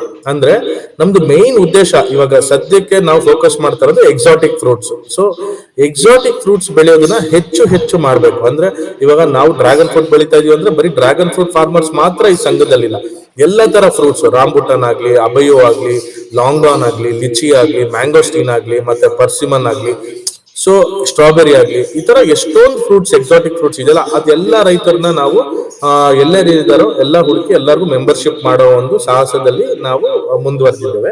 ಮತ್ತೆ ನಮ್ಮ ಮುಂದಿನ ವಿಷನ್ ಏನಂದ್ರೆ ಎಕ್ಸಾಟಿಕ್ ಫ್ರೂಟ್ಸ್ ನ ಹೆಚ್ಚಿನ ಹಾರ್ಟಿಕಲ್ಚರ್ಗೆ ಹೆಚ್ಚಿನ ಫೋಕಸ್ ಕೊಡ್ಲಿ ರೈತರು ಅಂತ. ಅಂದ್ರೆ ಇವಾಗ ನೀವು ನೋಡ್ತಾ ಇದ್ದೀರಾ ಎಲ್ಲ ಕಡೆ water management is very important. ಹೋದ್ ವರ್ಷ ನಮಗೆ ಮಳೆ ಕಮ್ಮಿ ಆಗಿದ್ರಿಂದ ಎಷ್ಟೊಂದು ನಮ್ದು ಮ್ಯಾಂಗೋ ಈಲ್ಡ್ ಕಮ್ಮಿ ಆಯ್ತು. ಇವತ್ತು ಕೊಬ್ಬರಿ ರೇಟ್ ಜಾಸ್ತಿ ಆಗಿರೋ ಕಾರಣ ಕೂಡ ನಮ್ ಕೊಬ್ಬರಿ ಇಳುವರಿ ತುಂಬಾ ಕಮ್ಮಿ ಇದೆ. ಸೊ ಅದರಿಂದ ನಮ್ಗೆ ಒಂದು ಎನ್ವೈರನ್ಮೆಂಟಲ್ ಫ್ಯಾಕ್ಟರ್ ಅನ್ನು it is very important. So ರೈತರಿಗೆ ಡೈವರ್ಸಿಫೈ ಮಾಡ್ಬೇಕು ಅಂತ. ಅಂದ್ರೆ ದಟ್ ಮೀನ್ಸ್ ಇವಾಗ ನಮ್ಮಲ್ಲಿ ಏನಾಗುತ್ತೆ, ರೈತರು ಇವಾಗ ನಾವು ಡ್ರ್ಯಾಗನ್ ಫ್ರೂಟ್ ಹಾಕಿದ್ವಿ, ಯಶಸ್ ಕಂಡಿದ್ವಿ, ಒಳ್ಳೆ ದುಡ್ಡು ನೋಡ್ತಾ ಇದ್ವಿ, ಸೊ ಎಲ್ಲರೂ ಅದನ್ನೇ ಹಾಕಕ್ ಶುರು ಮಾಡ್ತಾರೆ. So our association is guiding, ಅಂದ್ರೆ our association is teaching farmers. ಅಂದ್ರೆ ನೋಡಿ, ಇಷ್ಟು ರೀಜನ್ ಇಂದ ಈ ಬೆಲ್ಟ್ ಈ ಕ್ರಾಪ್ ಹಾಕಿದ್ದಾರೆ, ನೀವು ಬೇರೆ ಕ್ರಾಪ್ ಟ್ರೈ ಮಾಡಿ. ಸೊ ಆತರ ಡಿಫ್ರೆಂಟ್ ಕ್ರಾಪ್ಸ್ ಟ್ರೈ ಮಾಡಿ, ಅದಕ್ಕೆ ಮಾರ್ಕೆಟಿಂಗ್ ಸ್ಟ್ರಾಟಜೀಸ್, ಅದಕ್ಕೆ ಟೆಕ್ನಾಲಜೀಸ್ ಯಾವ ತರ ಬೆಳಿಬೇಕು, ಮತ್ತೆ ಅದಕ್ಕೆ ಮೆನ್ಯೂರ್ ಸಿಸ್ಟಮ್, ಇಷ್ಟೇ ಮೆನ್ಯೂರ್ ಹಾಕ್ಬೇಕು ಅನ್ನೋ ಒಂದು ಕಾನ್ಸೆಪ್ಟ್ಸ್ ನ ನಾವು ರೈತರಿಗೆ ಹೇಳ್ಕೊಡ್ತೀವಿ. ಸೊ ನಮ್ದು ಪರ್ಪಸ್, ನಮ್ದು NGO ಅಂದ್ರೆ ನಾನ್ ಪ್ರಾಫಿಟ್ ಆರ್ಗನೈಸೇಷನ್. ನಾವ್ ಏನೇ ಫಂಡ್ಸ್ ಮಾಡಿದ್ರು it is very transparent. Every year ಅದು ಆಡಿಟಿಂಗ್ ಆಗುತ್ತೆ, ಇಂಟರ್ನಲ್ ಎಕ್ಸ್ಟರ್ನಲ್ ಆಡಿಟ್ ಆಗುತ್ತೆ, ಮತ್ತೆ ಪ್ರತಿಯೊಂದು ಇದನ್ನು ಪ್ರಾಫಿಟ್ ಅಂಡ್ ಬ್ಯಾಲೆನ್ಸ್ ಶೀಟ್ ಎಲ್ಲಾ ಫಾರ್ಮರ್ಸ್ಗೂ ಶೇರ್ ಮಾಡ್ತೀವಿ. ಮತ್ತೆ yearly once annual general body meeting ಮಾಡ್ತೀವಿ, ಮತ್ತೆ ಸಮ್ಮೇಳನಗಳು ನಡೆಯುತ್ತೆ, ಮತ್ತೆ IHR ಇಂದ ನಮ್ಗೆ ಸ್ಟಾಲ್ಸ್ ಕೊಡ್ತಾರೆ ನಮ್ದು ಫಾರ್ಮರ್ಸ್ ನ ಪ್ರಮೋಟ್ ಮಾಡಕ್ಕೆ, ಫ್ರೂಟ್ಸ್ ನ ಪ್ರಾಡಕ್ಟ್ಸ್ ನ ಪ್ರಮೋಟ್ ಮಾಡಕ್ಕೆ. ಮತ್ತೆ ಲಾಲ್ಬಾಗ್ ಅಲ್ಲೂ ನಮ್ಗೆ ಎಲ್ಲಾನು ಇಂಡಿಪೆಂಡೆನ್ಸ್ ಡೇ ಆಗ್ಲಿ, ಹಬ್ಬಗಳಾಗ್ಲಿ, ನಾಡ ಹಬ್ಬ, ಸೊ ಈ ತರ ಎಲ್ಲಾ ಒಂದು ಇದ್ರಲ್ಲೂ ನಾವು ಫಾರ್ಮರ್ಸ್ ನ, ಅವ್ರ ಪ್ರಾಡಕ್ಟ್ಸ್ ನ, ಮತ್ತೆ ಅವ್ರ ಹಣ್ಣುಗಳನ್ನ ಪ್ರಮೋಟ್ ಮಾಡ್ತೀವಿ. ಪ್ಲಸ್ ಯಾರಾದ್ರೂ ಹೊಸ ಫಾರ್ಮರ್ಸ್ ಬರ್ಬೇಕು ಅಂದ್ರೆ ಅವ್ರಿಗೆ ಎಜುಕೇಟ್ ಮಾಡ್ತೀವಿ. ಎಷ್ಟು ಜನ ಫಾರ್ಮರ್ಸ್ ಇದೀವಿ, ಫಾರ್ ಎಕ್ಸಾಂಪಲ್ ಇವಾಗ ಡ್ರ್ಯಾಗನ್ ಫ್ರೂಟ್ ಮಾಡೋರು ನಾವು ಸುಮಾರು ಒಂದು 600+ ಫಾರ್ಮರ್ಸ್ ಇದೀವಿ. ಸೊ ನಾವು ಒಂದು 3,500 ಎಕರೆ ಕವರ್ ಮಾಡಿದೀವಿ ಬರೀ ಕರ್ನಾಟಕದಲ್ಲಿ. ಸೊ ವರ್ಷಕ್ಕೆ ಕರ್ನಾಟಕದಿಂದ ಮಾತ್ರ 30,000 ಟನ್ ಪ್ರೊಡಕ್ಷನ್ ಆಗ್ತಾ ಇದೆ. ಸೊ ನಾವು ತಿನ್ನೋದು ಎಷ್ಟು ಜನಸಂಖ್ಯೆ ಇದ್ವಿ, ಎಷ್ಟು ಹಣ್ಣು ಪ್ರೊಡಕ್ಷನ್ ಆಗ್ತಾ ಇದೆ, ಸೊ ನಾವು ಮೀಟ್ ಮಾಡ್ತಾ ಇದೀವಾ, ಇಲ್ಲ ಜಾಸ್ತಿ ಆಗಿದೀವಾ, ಇಲ್ಲ ಕಮ್ಮಿ ಆಗಿದೀವಾ, ಬೇಸ್ಡ್ ಆನ್ ದಟ್ ನಾವು ಫಾರ್ಮರ್ಸ್ಗೆ ಎಜುಕೇಟ್ ಮಾಡ್ತೀವಿ. ಸೊ ಈ ಕ್ರಾಪ್ ಹೋಗ್ಬೋದಾ, ಇಲ್ಲ ನೀವು ಬೇರೆ ಕ್ರಾಪ್ ಹೋಗಿ ಅಂತ. ಸೊ ದಟ್ ಹಂಗ್ ಮಾಡಿದಾಗ ಏನಾಗುತ್ತೆ, ನಾವು ರೈತರು ಬೆಳೆಯುವಂತದ್ದು ಎಲ್ಲಾರ್ಗು ಒಳ್ಳೆ ಬೆಳೆ ಸಿಗುತ್ತೆ, ಇನ್ನೊಬ್ರು ಬೇರೆ ಬೆಳೆ ಬೆಳೆಯೋದ್ರಿಂದ ಅವ್ರಿಗೂ ಒಳ್ಳೆ ಆಪರ್ಚುನಿಟಿ ಸಿಗುತ್ತೆ. ಸೊ ಆ ತರ ರೀತಿನಲ್ಲಿ ನಾವು ಸಪೋರ್ಟ್ ಮಾಡ್ತೀವಿ. ಸೊ ನಮ್ದು ಕೆಫಾದು ವಿಷನ್ ಸ್ಟೇಟ್ಮೆಂಟ್ ಈ ರೀತಿ ಇರುತ್ತದೆ. ನೆಕ್ಸ್ಟ್ ವಾಟ್ ವಿ ಡು ಅಂದ್ರೆ ನಾವ್ ಏನ್ ಮಾಡ್ತೀವಿ, ನಾವು ಬೇಸಿಕಲಿ ಇವಾಗ ಹೊಸ ಕಾಯಿಲೆಗಳು ತೋಟದಲ್ಲಿ ಕಾಣಿಸ್ಕೊಂಡ್ರೆ ಅದ್ರದ್ದು ಸ್ಯಾಂಪಲ್ಸ್ ತಗೊಂತೀವಿ. ಫ್ರೂಟ್ಸ್ ಅಲ್ಲಾದ್ರೂ ಇರ್ಬೋದು, ಗಿಡಗಳಾದ್ರೂ ಇರ್ಬೋದು, ಅದ್ರ ಸ್ಯಾಂಪಲ್ಸ್ ತಗೊಂಡು ರಿಸರ್ಚ್ ಮಾಡ್ತೀವಿ. ನಾವು ಏನಂದ್ರೆ ಬ್ಲೈಂಡ್ ಆಗಿ, ಇವಾಗ ರೈತರು ಏನ್ ಮಾಡ್ತಾರೆ, ಇವಾಗ ಏನಾದ್ರು ಕಾಯಿಲೆ ಬರುತ್ತೆ ಡೈರೆಕ್ಟ್ ಗೊಬ್ಬರದ ಅಂಗಡಿಗೆ ಹೋಗ್ತಾರೆ, ಸರ್ ಇದು ನೋಡಿ ಇದೇನೋ ಕಾಯಿಲೆ ಬಂದಿದೆ, ಚುಕ್ಕಿ ರೋಗ ಬಂದಿದೆ. ಸೊ ಆ ರೋಗಕ್ಕೆ ಅನ್ನೋದು ಒಂದು ಹೆಸರು ಇರುತ್ತೆ. ಇವಾಗ ನಮ್ಗೂನು ಇವಾಗ ಏನೋ ಉಸಿರಾಡಕ್ ಆಗ್ತಾ ಇಲ್ಲ, ಕೆಮ್ಮು ಬರ್ತಾ ಅಂದ್ರೆ every disease or it has is own name. ಎಲ್ಲದಕ್ಕೂ ಅದರದೇ ಅಂತ ಹೆಸರುಗಳಿರುತ್ತೆ. ಸೊ ನಮ್ಗೆ ಅದ್ರ ಬಗ್ಗೆ ನಾಲೆಜ್ ಇಲ್ಲದೆ ಇರೋದ್ರಿಂದ ನಮ್ಗದ್ ಗೊತ್ತಾಗಲ್ಲ. ಸೊ ನಮಗೆ ನಾಲೆಜ್ ಎಲ್ಲಿ ತನಕ ಇರಲ್ವೋ, ರೈತರಿಗೆ ಎಲ್ಲಿ ತನಕ ನಾವು ಬೇರೆಯವ್ರ ಮೇಲೆ ಡಿಪೆಂಡ್ ಆಗಿರ್ತೀವೋ ಅಲ್ಲಿ ತನಕ ಫರ್ಟಿಲೈಸರ್ಸ್ ಅಂಗಡಿಯವ್ರಿಗೆ that is a profit. So definitely there are profit making organisation. ಇವಾಗ ನಿಮಗೆ ನಾಲೆಜ್ ಇದ್ದಲ್ಲಿ ಡೆಫಿನೆಟ್ಲಿ ನೀವು ಕ್ವಶನ್ ಮಾಡ್ತೀರಾ, ಗಿಡಕ್ಕೆ ಈ ತರ ಆಗಿದೆ, ನಮ್ಗೆ ಇಂಥ ಔಷಧಿನೇ ಬೇಕು, ಇಂಥ ಕಂಪ್ನಿನೇ ಬೇಕು, ಇಂಥ ಬ್ರ್ಯಾಂಡೇ ಬೇಕು ಅಂತ. ಸೊ ಆವಾಗ ಏನಾಗುತ್ತೆ, ಯಾವಾಗ ತನಕ ನಾವು ರೈತರು ಈ ತರ ಕ್ವಶನ್ ಮಾಡ್ತೀವೋ, that is when the opposite person, ಅಂದ್ರೆ ಎದುರುಗಡೆ ಇರೋ ಪರ್ಸನ್ಗೆ ಓಕೆ ಇವ್ರಿಗೆ ನಾಲೆಜ್ ಇದೆ, ನಾವ್ ಇನ್ಯಾರನ್ನ ಯಾಮರ್ಸಕ್ ಆಗಲ್ಲ, ವಿ ಕಾಂಟ್ ಚೀಟ್ ಫಾರ್ಮರ್ಸ್, ನಾವ್ ಇಂಥ ಪ್ರಾಡಕ್ಟೇ ತರಿಸ್ಬೇಕು, ಒಳ್ಳೆ ಪ್ರಾಡಕ್ಟೇ ತರಿಸ್ಬೇಕು, ಈ ತರ ಇದ್ ಮಾಡ್ಬೇಕು ಅಂತ. ಸೊ ನಮ್ದು first stage of our elimination is ಈ ಫರ್ಟಿಲೈಸರ್ಸ್ ಅಲ್ಲಿ ತುಂಬಾ ತರ ರೈತರಿಗೆ ರೈತರ ಬೆಳೆಗೂ ಹಾಗೂ ರೈತರ ಬೆಳೆಗೆ ಪ್ಲಸ್ ಸಾಯಿಲ್ ಇದೆರಡಕ್ಕೂ ತುಂಬಾ ತರ ಎಫೆಕ್ಟ್ ಆಗ್ತಾ ಇದೆ. ಪ್ಲಸ್ ಅದನ್ನ ತಿನ್ನೋದ್ರಿಂದ ನಮಗೂ ದೇಹಕ್ಕೂ ತುಂಬಾ ಹಾನಿಕರ ಆಗ್ತದೆ. So our first step to filter and clean is fertilization. So ಇದನ್ನ ನಾವು ಕರೆಕ್ಟ್ ರೀತಿಯಿಂದ ತಗೊಂಡ್ರೆ ನಮ್ ಸಾಯಿಲ್ ಕ್ವಾಲಿಟಿನೂ ಎನ್ಹಾನ್ಸ್ ಆಗುತ್ತೆ, ನಮ್ ರೈತರು ಉತ್ತಮ ಬೆಳೆ ಬೆಳಿಬೋದು. ಸೊ ರಿಸರ್ಚ್ ಅಲ್ಲಿ ಈ ತರ ಬರುತ್ತೆ. Education, so education is nothing but workshop. ಇವಾಗ ಸರ್, ನಮ್ಮ ಮಂಜುನಾಥ್ ಸರ್ ಇವಾಗ ಎಷ್ಟು ಒಳ್ಳೆ ಒಳ್ಳೆ ಕಾರ್ಯಕ್ರಮಗಳು ಮಾಡ್ತಾ ಇದ್ದಾರೆ. ಇವಾಗ ನನ್ನ ನಾಲೆಜ್ ಅವ್ರು ಶೇರ್ ಮಾಡಿರೋದಕ್ಕೋಸ್ಕರ ಅವರು ನಿಮ್ ನಾಲೆಜ್ ಇನ್ನೂ ಒಂದಿಷ್ಟು ಜನಕ್ಕೆ ತಿಳಿಯಲಿ ಅಂತ ನನ್ಗೊಂದು ಆಪರ್ಚುನಿಟಿ ಕೊಟ್ರು. ಸೊ ಈ ತರ ನಾವು ಎಜುಕೇಟ್ ಮಾಡ್ತೀವಿ ಫಾರ್ಮರ್ಸ್ಗೆ. ಅಂದ್ರೆ ಎಲ್ಲಾದ್ರೂ ಸೆಷನ್ಸ್ ಇರುತ್ತೆ, ಇವಾಗ ಬೇರೆ ದೇಶದಿಂದ, ಇವಾಗ ಫಾರ್ ಎಕ್ಸಾಂಪಲ್ ರೀಸೆಂಟ್ಲಿ ವಿಯೆಟ್ನಾಂ ಇಂದ ಡ್ರ್ಯಾಗನ್ ಫ್ರೂಟ್ ಕನ್ಸಲ್ಟೆಂಟ್ ಒಬ್ರು ಬಂದಿದ್ರು IHR ಗೆ. ಸೊ ನಾವೇನ್ ಮಾಡಿದ್ವಿ, ವೆಬ್ಎಕ್ಸ್ ಮೀಟಿಂಗ್, ಯಾರ್ಯಾರು ಬರಕ್ಕಾಗುತ್ತೋ ಕಾರ್ಯಕ್ರಮಕ್ಕೆ IHR ಗೆ ಬನ್ನಿ ಅಂದ್ವಿ, ಬೇರೆಯವ್ರಿಗೆ ವೆಬ್ಎಕ್ಸ್ ಮೀಟಿಂಗ್ ಮಾಡಿದ್ವಿ. ಸೊ ಅವ್ರ ದೇಶದಲ್ಲಿ ಕೆಲವೊಂದು ಪದ್ಧತಿಗಳು ಏನ್ ಫಾಲೋ ಮಾಡ್ತಾ ಇದ್ರು ಅದನ್ನ ರೈತರುಗಳು ತಿಳಿಸ್ತೀವಿ. ಸೊ ಈ ತರ ಇಟ್ಸ್ ಎ ಕಲೆಕ್ಟಿವ್ ನಾಲೆಜ್. ಇವಾಗ ನನಗೆ ಗೊತ್ತಿಲ್ಲದಂತ ವಿಚಾರಗಳು ಎಷ್ಟೊಂದಿರುತ್ತೆ, ನಿಮ್ಮಿಂದ ನಾನ್ ಕಲಿಯೋದಿರುತ್ತೆ. ಸೊ ಕಲಿಯೋದಕ್ಕೆ ಯಾವತ್ತೂ ಕೊನೆ ಇಲ್ಲ. ಸೊ ಈ ತರ ವಿ ಶೇರ್ ದ ನಾಲೆಜ್, ಅಂದ್ರೆ ಎಜುಕೇಟ್ ಮಾಡ್ತೀವಿ. ಇವಾಗ ನಾವು ಒಂದ್ ಮಕ್ಳು ಸ್ಕೂಲ್ ಕಳಿಸ್ತೀವಿ, ಯಾಕೆ, ಮುಂದೊಂದ್ ದಿನ ಅವನ ಜೀವನ ಅವನು ಕಟ್ಕೊಂಡ್ಲಿ ಅಂತ. ಸೊ ಅದೇ ತರ ರೈತರಿಗೆ ನಾವು ಅವ್ರ ಬೆಳೆಗೆ ಒಳ್ಳೆ ಬೆಳೆ ತಗೊಳ್ಳಿ, ಒಳ್ಳೆ ಉತ್ತಮ ರೇಟ್ ಸಿಗ್ಲಿ, ಒಳ್ಳೆ ಕ್ವಾಲಿಟಿ ಸಿಗ್ಲಿ ಅಂತ ಎಜುಕೇಟ್ ಮಾಡ್ತೀವಿ. So promotion is nothing but ನಾನು ಹೇಳ್ದಂಗೆನೆ, ಇವಾಗ ಪ್ರತಿಯೊಂದು ಆಗ್ಲಿ, ಇವಾಗ ಯಾವ್ದೇ ಒಂದು ಇನ್ಸ್ಟಿಟ್ಯೂಷನ್ ತಗೊಳ್ಳಿ, ಯಾವುದೇ ಒಂದು ಕಾರ್ಯಕ್ರಮ ಮಾಡುವಂತ ಒಂದು ಕಚೇರಿಗಳು ತಗೊಳ್ಳಿ, promotion is very important. Today ನಿಮ್ಮನ್ನ ನೀವು ಪ್ರಮೋಟ್ ಮಾಡ್ಕೊಳೋದೇ ವೆರಿ ಇಂಪಾರ್ಟೆಂಟ್. ಒಂದು ಮೂವಿ ತಗೊಳ್ಳಿ, ಯಾವ್ದೇ ತಗೊಳ್ಳಿ, ನಿಮಗೆ ಅದು ಪ್ರಮೋಷನ್ ಎಷ್ಟು ತನಕ ಇರುತ್ತೋ ಅಲ್ಲಿ ತನಕ ಅದು ಜನರಿಗೆ ಹೋಗಿ ಸೇರುತ್ತೆ. ಸೊ ನಾವು ಪ್ರಮೋಷನ್ ಅಂದಾಗ ಏನ್ ಮಾಡ್ತೀವಿ, ಈ ತರ ಫೆಸ್ಟಿವಲ್ಸ್, ಇವಾಗ ದಸರಾ ಇರುತ್ತೆ, ದಸರಾ ಈವೆಂಟ್ಸ್ ಎಲ್ಲಿ ಮೈಸೂರಲ್ಲಿ ತುಂಬಾ ಜನ ಸೇರ್ತಾರೆ, ಅಲ್ಲಿ ನಮ್ಮ ಪ್ರಾಡಕ್ಟ್ಸ್ ಬಗ್ಗೆ ನಾವು ಎಲ್ಲೆಲ್ಲಿ ಆಪರ್ಚುನಿಟಿ ಸಿಗುತ್ತೋ ಅಲ್ಲೆಲ್ಲ ಸ್ಟಾಲ್ಸ್ ಇಡ್ತೀವಿ, ಮತ್ತೆ ಜನಕ್ಕೆ ಎಜುಕೇಟ್ ಮಾಡ್ತೀವಿ. ವಿ ಅವರ್ ಸೆಲ್ಫ್, ನಾವು ಯಾರ ಒಬ್ಬರನ್ನು ಕೆಲ್ಸಕ್ಕೆ ಇಡೋದಾಗ್ಲಿ, ಕೆಲಸ ಮಾಡ್ಸಲ್ಲ, ಖುದ್ದಾಗಿ ನಾವೇ ಹೋಗಿ ವರ್ಕ್ ಮಾಡ್ತೀವಿ. ಅಂದ್ರೆ ನಮಗೂ ಎಕ್ಸ್ಪೀರಿಯನ್ಸ್ ಸಿಗುತ್ತೆ, ನಮಗೂ ಒಂದು 10 ಜನದ ಹತ್ರ ಮಾತಾಡ್ದಂಗೆ ಆಗುತ್ತೆ. ನಮ್ಮ ಅಸೋಸಿಯೇಷನ್ ನ, ನಮ್ಮ ಕರ್ನಾಟಕ ಫಾರ್ಮರ್ಸ್ ನ ನಾವು ಪ್ರಮೋಟ್ ಮಾಡ್ತಾ ಇರೋ ಅನ್ನೋ ಒಂದು ಖುಷಿನೂ ನಮಗ್ ಸಿಗುತ್ತೆ. ಸೊ ಖುದ್ದಾಗೆ ನಾವು ಆಗ್ಲಿ, ನಮ್ ವೈಫ್ ಆಗ್ಲಿ, ಮನೇಲಿ ಇರೋರಾಗ್ಲಿ, ಎಲ್ಲರೂ ಹೋಗ್ತೀವಿ ಇವೆಂಟ್ಸ್ಗೆ, ಆ ಸ್ಟಾಲ್ ಅಲ್ಲಿ ನಿಂತ್ಕೊಂತೀವಿ, ನಮ್ಮ ಅಸೋಸಿಯೇಷನ್ ಬಗ್ಗೆ ತಿಳಿಸ್ತೀವಿ, ನಮ್ಮ ಅಸೋಸಿಯೇಷನ್ ಅಲ್ಲಿ ಯಾವ್ಯಾವ ತರ ಪ್ರಾಡಕ್ಟ್ಸ್ ಇದೆ, ಯಾವ್ಯಾವ ತರ ರೀತಿನಲ್ಲಿ ಹಣ್ಣುಗಳು ಬೆಳಿತೀವಿ, ಮತ್ತೆ ಯಾವ್ಯಾವ ತರ ಹೊಸ ಯುವಕರಿಗಾಗ್ಲಿ ಬೇರೆಯವ್ರಿಗಾಗ್ಲಿ ಫಾರ್ಮಿಂಗ್ ಮಾಡೋದ್ರಲ್ಲಿ ನಾವು ನಾಲೆಜ್ ಕೊಡ್ತೀವಿ ಅನ್ನೋದ್ರ ಬಗ್ಗೆ ಪ್ರಮೋಟ್ ಮಾಡ್ತೀವಿ. ಸೊ ಮೋರ್ ವಿ ಪ್ರಮೋಟ್, ನಮ್ಮ ಅಸೋಸಿಯೇಷನ್ ಬಗ್ಗೆ ಆಗ್ಲಿ, ನಮ್ಮ ಫಾರ್ಮರ್ಸ್ಗಾಗ್ಲಿ ಗೊತ್ತಾಗುತ್ತೆ, ಅವ್ರ ಹಣ್ಣಿಗೂ ಒಳ್ಳೆ ಬೆಲೆ ಸಿಗುತ್ತೆ. ಸೊ ರೆಪ್ರೆಸೆಂಟೇಷನ್ ಅಂದ್ರೆ ಬರೀ ನಾವು ಕರ್ನಾಟಕದಲ್ಲಿ ಮಾತ್ರ ಅಲ್ಲ, ಇವಾಗ ಹೊರ ದೇಶಗಳಲ್ಲೂ ಒನ್ ಟೈಮ್ ಫ್ರೂಟ್ ಆಕ್ಟಿವಿಟಿ ಅಂತ ಸ್ಪೈನ್ ಅಲ್ಲಿ ಎವ್ರಿ ಇಯರ್ ನಡೆಯುತ್ತೆ. ಸೊ ಅಲ್ಲೂ ನಮ್ ಗೌರ್ಮೆಂಟ್ ಒಂದೊಂದ್ಸಲ ಪ್ರೆಸೆಂಟೇಷನ್ ಮಾಡ್ತಾರೆ. ಸೊ ಆ ಪ್ರೆಸೆಂಟೇಷನ್ ಮಾಡಿದಾಗ ನಮ್ಮ ಅಸೋಸಿಯೇಷನ್ ಬಗ್ಗೆನೂ ಹೇಳ್ತಾರೆ. ಸೊ ನಮ್ಮ ಅಸೋಸಿಯೇಷನ್ ಬಗ್ಗೆ ಹೇಳ್ತಾರೆ, ಮತ್ತೆ ಹಲವಾರು ರೀತಿನಲ್ಲಿ ನಾವು ಯಾವ್ಯಾವ ತರ ಹೆಲ್ಪ್ ಮಾಡ್ತೀವಿ ಅನ್ನೋದನ್ನ ನಮ್ಮ ಒಂದು KEFA association we represented in all other states and in all other countries as well. So ನಮ್ ಪಾರ್ಟ್ನರ್ಸ್ ಅಂತ ಬಂದಾಗ, ಪಾರ್ಟ್ನರ್ಸ್ ಅಂದ್ರೆ ನಮ್ಮ ಇನ್ಸ್ಟಿಟ್ಯೂಷನ್ ಅಸೋಸಿಯೇಷನ್ಗೆ ಯಾರ್ಯಾರು ಸಪೋರ್ಟ್ ಮಾಡ್ತಾ ಇದ್ದಾರೆ ಅಂದ್ರೆ ಗೌರ್ಮೆಂಟ್ ಆಗ್ಲಿ ಅಂಡ್ ಇಂಡಿವಿಜುವಲ್ ಇನ್ಸ್ಟಿಟ್ಯೂಷನ್ಸ್ ಆಗ್ಲಿ. ಸೊ ಇನ್ಸ್ಟಿಟ್ಯೂಷನ್ಸ್ ಬಂದು IHR ಐಕ್ಯಾರ್ ಇರ್ಬೋದು, ಮತ್ತೆ CFTRI ಮೈಸೂರ್ದು. ಸೊ ಅವರು ನಮಗೆ ಈ ಜ್ಯೂಸ್ ಮಾಡೋದಾಗ್ಲಿ, ಬೇರೆ ಬೇರೆ ಪ್ರಾಡಕ್ಟ್ಸ್ ಮಾಡೋದಕ್ಕೆಲ್ಲ ಅವರು ನಮಗೆ ಒಂದು ಪಾರ್ಟ್ನರ್, ಅಂದ್ರೆ ನಮಗೆ R&D ಮಾಡೋದಕ್ಕೆ ಒಂದು ಅವ್ರ ಫೆಸಿಲಿಟೀಸ್ ಅವಕಾಶ ಮಾಡ್ಕೊಡ್ತಾರೆ. ಆಮೇಲೆ ಅಪೇಡಾ, ಕೆಪೆಕ್, ಮತ್ತೆ ಬೇರೆ ಬೇರೆ ತರ ಅಗ್ರಿಕಲ್ಚರ್ ಡಿಪಾರ್ಟ್ಮೆಂಟ್ಸ್ ನಮ್ಗೆ ಎಲ್ಲಾ ರೀತಿಯಲ್ಲೂ ಹೆಲ್ಪ್ ಮಾಡ್ತಾರೆ. ಸೊ ನಮ್ financial advisory and institution is Karnataka bank. So ನಾವು ಕರ್ನಾಟಕ ಬ್ಯಾಂಕ್ ಜೊತೆನು we have done a MOU, and the above institutions also we have done MOU. MOU is nothing but memorandum of association. memorandum ಅಂದ್ರೆ ಅವ್ರ ಜೊತೆ ನಾವು ಕೈ ಜೋಡಿಸ್ತಾ ಇರೋದು. ಅಂದ್ರೆ ಇವಾಗ ಕರ್ನಾಟಕ ಬ್ಯಾಂಕ್ ಇವಾಗ ನಮ್ಮ ರೈತರಿಗೆ ನಮ್ಮ ಅಸೋಸಿಯೇಷನ್ ಅಲ್ಲಿ ಇರತಕ್ಕಂಥ ರೈತರಿಗೆ ಫಸ್ಟ್ ಪ್ರಯಾರಿಟಿ ಕೊಡ್ತಾರೆ. ಅಂದ್ರೆ ಅವ್ರ ಬ್ಯಾಂಕ್ ಅನ್ನ ನಾವು ಪ್ರಮೋಟ್ ಮಾಡ್ತಾ ಇದ್ದೀವಿ. ನಮ್ಮ ಅಸೋಸಿಯೇಷನ್ ಅಲ್ಲಿ ಏನೇ ಒಂದು ರೈತರಿಗೆ ಬೆಳೆ ಬೆಳೆಯೋ ತರ ಸಹಾಯ, ಹಣ ಸಹಾಯ, ಲೋನ್ ಬೇಕು, ಡೆವಲಪ್ಮೆಂಟ್ ಲೋನ್ ಬೇಕು, ಇಲ್ಲ ಫೈನಾನ್ಷಿಯಲಿ ಅಡ್ವೈಸ್, ಯಾವ ತರ ಇಲ್ಲ FD ಅಮೌಂಟ್ ಇಡೋದಾಗ್ಲಿ, ಮತ್ತೆ ಇವಾಗ ಲೋನ್ ತಗೊಂಡ್ರೆ ಇಂಟ್ರೆಸ್ಟ್ ರೇಟ್ ಕಮ್ಮಿ ಮಾಡ್ಕೊಡೋದಾಗ್ಲಿ, ನಮ್ಮ ಫಾರ್ಮರ್ಸ್ಗೆ ಫಸ್ಟ್ ಪ್ರಯಾರಿಟಿ ಕೊಡ್ತಾರೆ. ಸೊ ಆ ತರ ರೀತಿಯಲ್ಲಿ ನಮ್ಮ ಕರ್ನಾಟಕ ಬ್ಯಾಂಕು ನಮಗೆ ತುಂಬಾನೇ ವೆರಿ ಹೆಲ್ಪ್ಫುಲ್ ಆಗಿದ್ದಾರೆ. ಸೊ ಈ ತರ ಸಿಸ್ಟಮೈಸ್ಡ್ ವೇ ನಲ್ಲಿ ನಮ್ಮ ಅಸೋಸಿಯೇಷನ್ ನ ಮಾಡ್ಕೊಂಡಿದ್ದೀವಿ. ನೆಕ್ಸ್ಟ್ ಇದು ಬಂದು ನಮ್ಮ Karnataka district wise dragon fruit growers. ಅಂದ್ರೆ ಎಷ್ಟು ಏಕರ್ಸ್ ಕವರ್ ಮಾಡಿದೀವಿ, ಯಾವ್ಯಾವ ಡಿಸ್ಟ್ರಿಕ್ಟ್, ಯಾದಗಿರಿ, ವಿಜಯನಗರ, ಉತ್ತರ ಕನ್ನಡ, ತುಮಕೂರು, ಶಿವಮೊಗ್ಗ. ಅಂದ್ರೆ ನಾವು ಫಾರ್ಮಿಂಗ್ ನ ಬರೀ ಫಾರ್ಮಿಂಗ್ ಆಗಿ ಮಾಡ್ತಾ ಇಲ್ಲ, ಕಾರ್ಪೊರೇಟ್ ಲೆವೆಲ್ ಅಲ್ಲಿ ಪ್ರಾಕ್ಟೀಸ್ ಮಾಡ್ತಾ ಇದ್ವಿ. ಅಂದ್ರೆ ಯಾವ ಡಿಸ್ಟ್ರಿಕ್ಟ್ ಅಲ್ಲಿ ಎಷ್ಟು ಜನ ಫಾರ್ಮರ್ಸ್ ಇದ್ದಾರೆ, ಯಾವ ತಾಲೂಕಲ್ಲಿ ಎಷ್ಟು ಜನ ಫಾರ್ಮರ್ಸ್ ಇದ್ದಾರೆ, ಅವ್ರು ಏನೇನ್ ಬೆಳೆ ಬೆಳೀತಾ ಇದಾರೆ, ಡ್ರ್ಯಾಗನ್ ಫ್ರೂಟ್ ಎಲ್ಲಾ ಡೇಟಾ ಕಲೆಕ್ಟ್ ಮಾಡ್ತೀವಿ. ಸೊ ಈ ಡೇಟಾ ಕಲೆಕ್ಟ್ ಮಾಡೋದ್ರಿಂದ ಏನಾಗುತ್ತೆ, ನಮಗೆ ಯಾವ ಟೈಮ್ ಅಲ್ಲಿ ಯಾವ ಡಿಸ್ಟ್ರಿಕ್ಟ್ ಅಲ್ಲಿ ಎಷ್ಟು ಹಣ್ಣು ಬರುತ್ತೆ ಅಂತ ಗೊತ್ತಾಗುತ್ತೆ. ಸೊ ನಾವು ಇಷ್ಟು ಹಣ್ಣು ಬರುತ್ತೆ ಈ ಡಿಸ್ಟ್ರಿಕ್ಟ್ ಇಂದ, ಈ ತಾಲೂಕಿಂದ ಇಷ್ಟು ಹಣ್ಣು ಬರುತ್ತೆ. ಸೊ ನಾವು ಟ್ರೇಡರ್ಸ್ಗೆ ಹೇಳ್ತೀವಿ, ನೋಡಪ್ಪ ಈ ಡಿಸ್ಟ್ರಿಕ್ಟ್ ಇಂದ ಇಷ್ಟು ಹಣ್ಣು ಬರುತ್ತೆ, ನೀನ್ ಪ್ಲಾನ್ ಮಾಡ್ಕೊ, ಮುಂದಿನ ದಿನಗಳಲ್ಲಿ ನಮ್ಮ ಹಣ್ಣನ್ನು ಪರ್ಚೇಸ್ ಮಾಡಕ್ ಪ್ಲಾನ್ ಮಾಡ್ಕೊ. ಸೊ ಅವಾಗ ಏನಾಗುತ್ತೆ, ಟ್ರೇಡರ್ಸ್ಗೆ ಒಂದು ಕ್ಲಾರಿಟಿ ಸಿಗುತ್ತೆ. ನಾವು ಫಾರ್ಮಿಂಗ್ ಅಲ್ಲಿ ಏನ್ ಮಾಡ್ತಾ ಇದೀವಿ, ನಾನು ಜಸ್ಟ್ ಫಾರ್ಮಿಂಗ್ ಫೀಲ್ಡ್ ಅಲ್ಲಿ ಇರೋದ್ರಿಂದ ನಾನು ಫಾರ್ಮಿಂಗ್ ಉದಾಹರಣೆ ಕೊಡ್ತಾ ಇದ್ದೀನಿ.